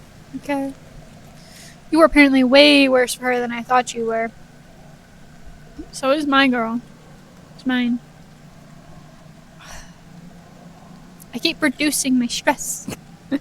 And not resting, so I keep not being injured. So still permanently injured. Fine, I guess we'll rest. We'll spend a month resting early. Relax on the walls. It's a little miserable on the wall during wet season, but you manage to find a place where an overhanging building creates a bit of shelter. You make a pretty nice hideaway in there, because people aren't generally hanging out on the wall. You have even more privacy than usual. surprised I didn't find this here. This one's okay. Doing paperwork. So that's one for each, like, unplayed card. So it's not horrible. We're just gonna keep my memories. Clear mind, you have no stress or worries. Less than % chance. Oh, 10% chance to get a bonus when increasing skills. I no longer care about trying to figure out when your birthday is, Face. No longer care. Face is about 2 clicks removed from flat out ignoring you. Go with her Rex, feel like so much. Snaps. Just don't believe anything he says about me. You don't have to know the whole story, and he'll lie to anyone to make himself look good. Again, I have this whole thing going on with an enemy, and you just care about the fact that I have more hearts with Rex than you. Literally, a heart more. A heart. Not even butthurt that I stole his girl. Technically, he stole my girl first. I've been with her since day one, man. Ooh. Just as relaxing in the back of one of the expedition vehicles, absorbed in a hollow novel. You clear your throat, and he jumps, giving you an awkward but genuine smile. Hey, Selena. He's just pulling his legs out of the way so you can climb in beside him. It's getting harder to find places to be alone here, don't you think? I kill you out exploring, but Utopia insists we have a rest day. He rolls his eyes. Discloses his hollow novel and sighs. It's just so crowded here. He complains, it's boring. While we're resting, we could be out there. There's still so much to discover than sitting around reading old sci-fi novels from Earth instead of living a real-life one. He looks you in the eyes. Tell it to me straight, Selena. He says, do you think there's sentient life out there? If there is, I've never met it. Really? Just says the secret smile. There's some wild stuff out there, Selena. You should have an open mind. You could come with me on an expedition sometime. Can I show you around? Is he flirting with me? This if I wasn't with an enemy. Because I happen to have the highest relationship with you. Oh, you and Cal. Probably one of you two. You say aliens exist? Dis licks his lips. Well, if they live here, they're not really aliens, he says slowly. We're the aliens, technically. Grooms back of his neck. Never mind, forget I said anything. He continues. But you should come out sometime. What you see out there, I surprise you. He was flirting with me. Don't worry, Dis. There will be a playthrough in which I flirt back with you. Because I gotta do all the dating, I gotta see all the endings, I gotta do it all on my own time. Because completionist is over 100 hours sunk into the game. And I don't even know how much I've sunk already, but it's probably more than the average time it takes to get through the playthrough. So, but we're close to the end of age 17. So I've done about a full loop. Actually, either I need to make it to glow season or I need a reminder during glow season to go out there. I need to go out during glow season. I'll just do it there. First playthrough, we're just gonna overwrite this one. Physical. Right. Beautiful, that should be today. Is today. Let me close. We're gonna go to the main menu because I'm supposed to have. Look at her! An enemy's on my main menu now. It's so nice. I'm gonna have to fill up my main menu with all of the peoples. Anyways, thank you for joining me today. I guess we're not finishing it, which is fine, but I got to date my girl Em. We're almost done with the game. I will most likely finish it in the next stream, because I just want to finish up year 17, and then I think I have 2 more years to get. Which I say that, it took me 3 hours to get to this point, because I realized I was on 16. So who knows, maybe it'll take a few more streams. Things seem to take longer in the later years when your decisions start really mattering. Not that they didn't matter in the first half, but they certainly matter more in the second. So, that'll be it for this stream, and I'll see you next time!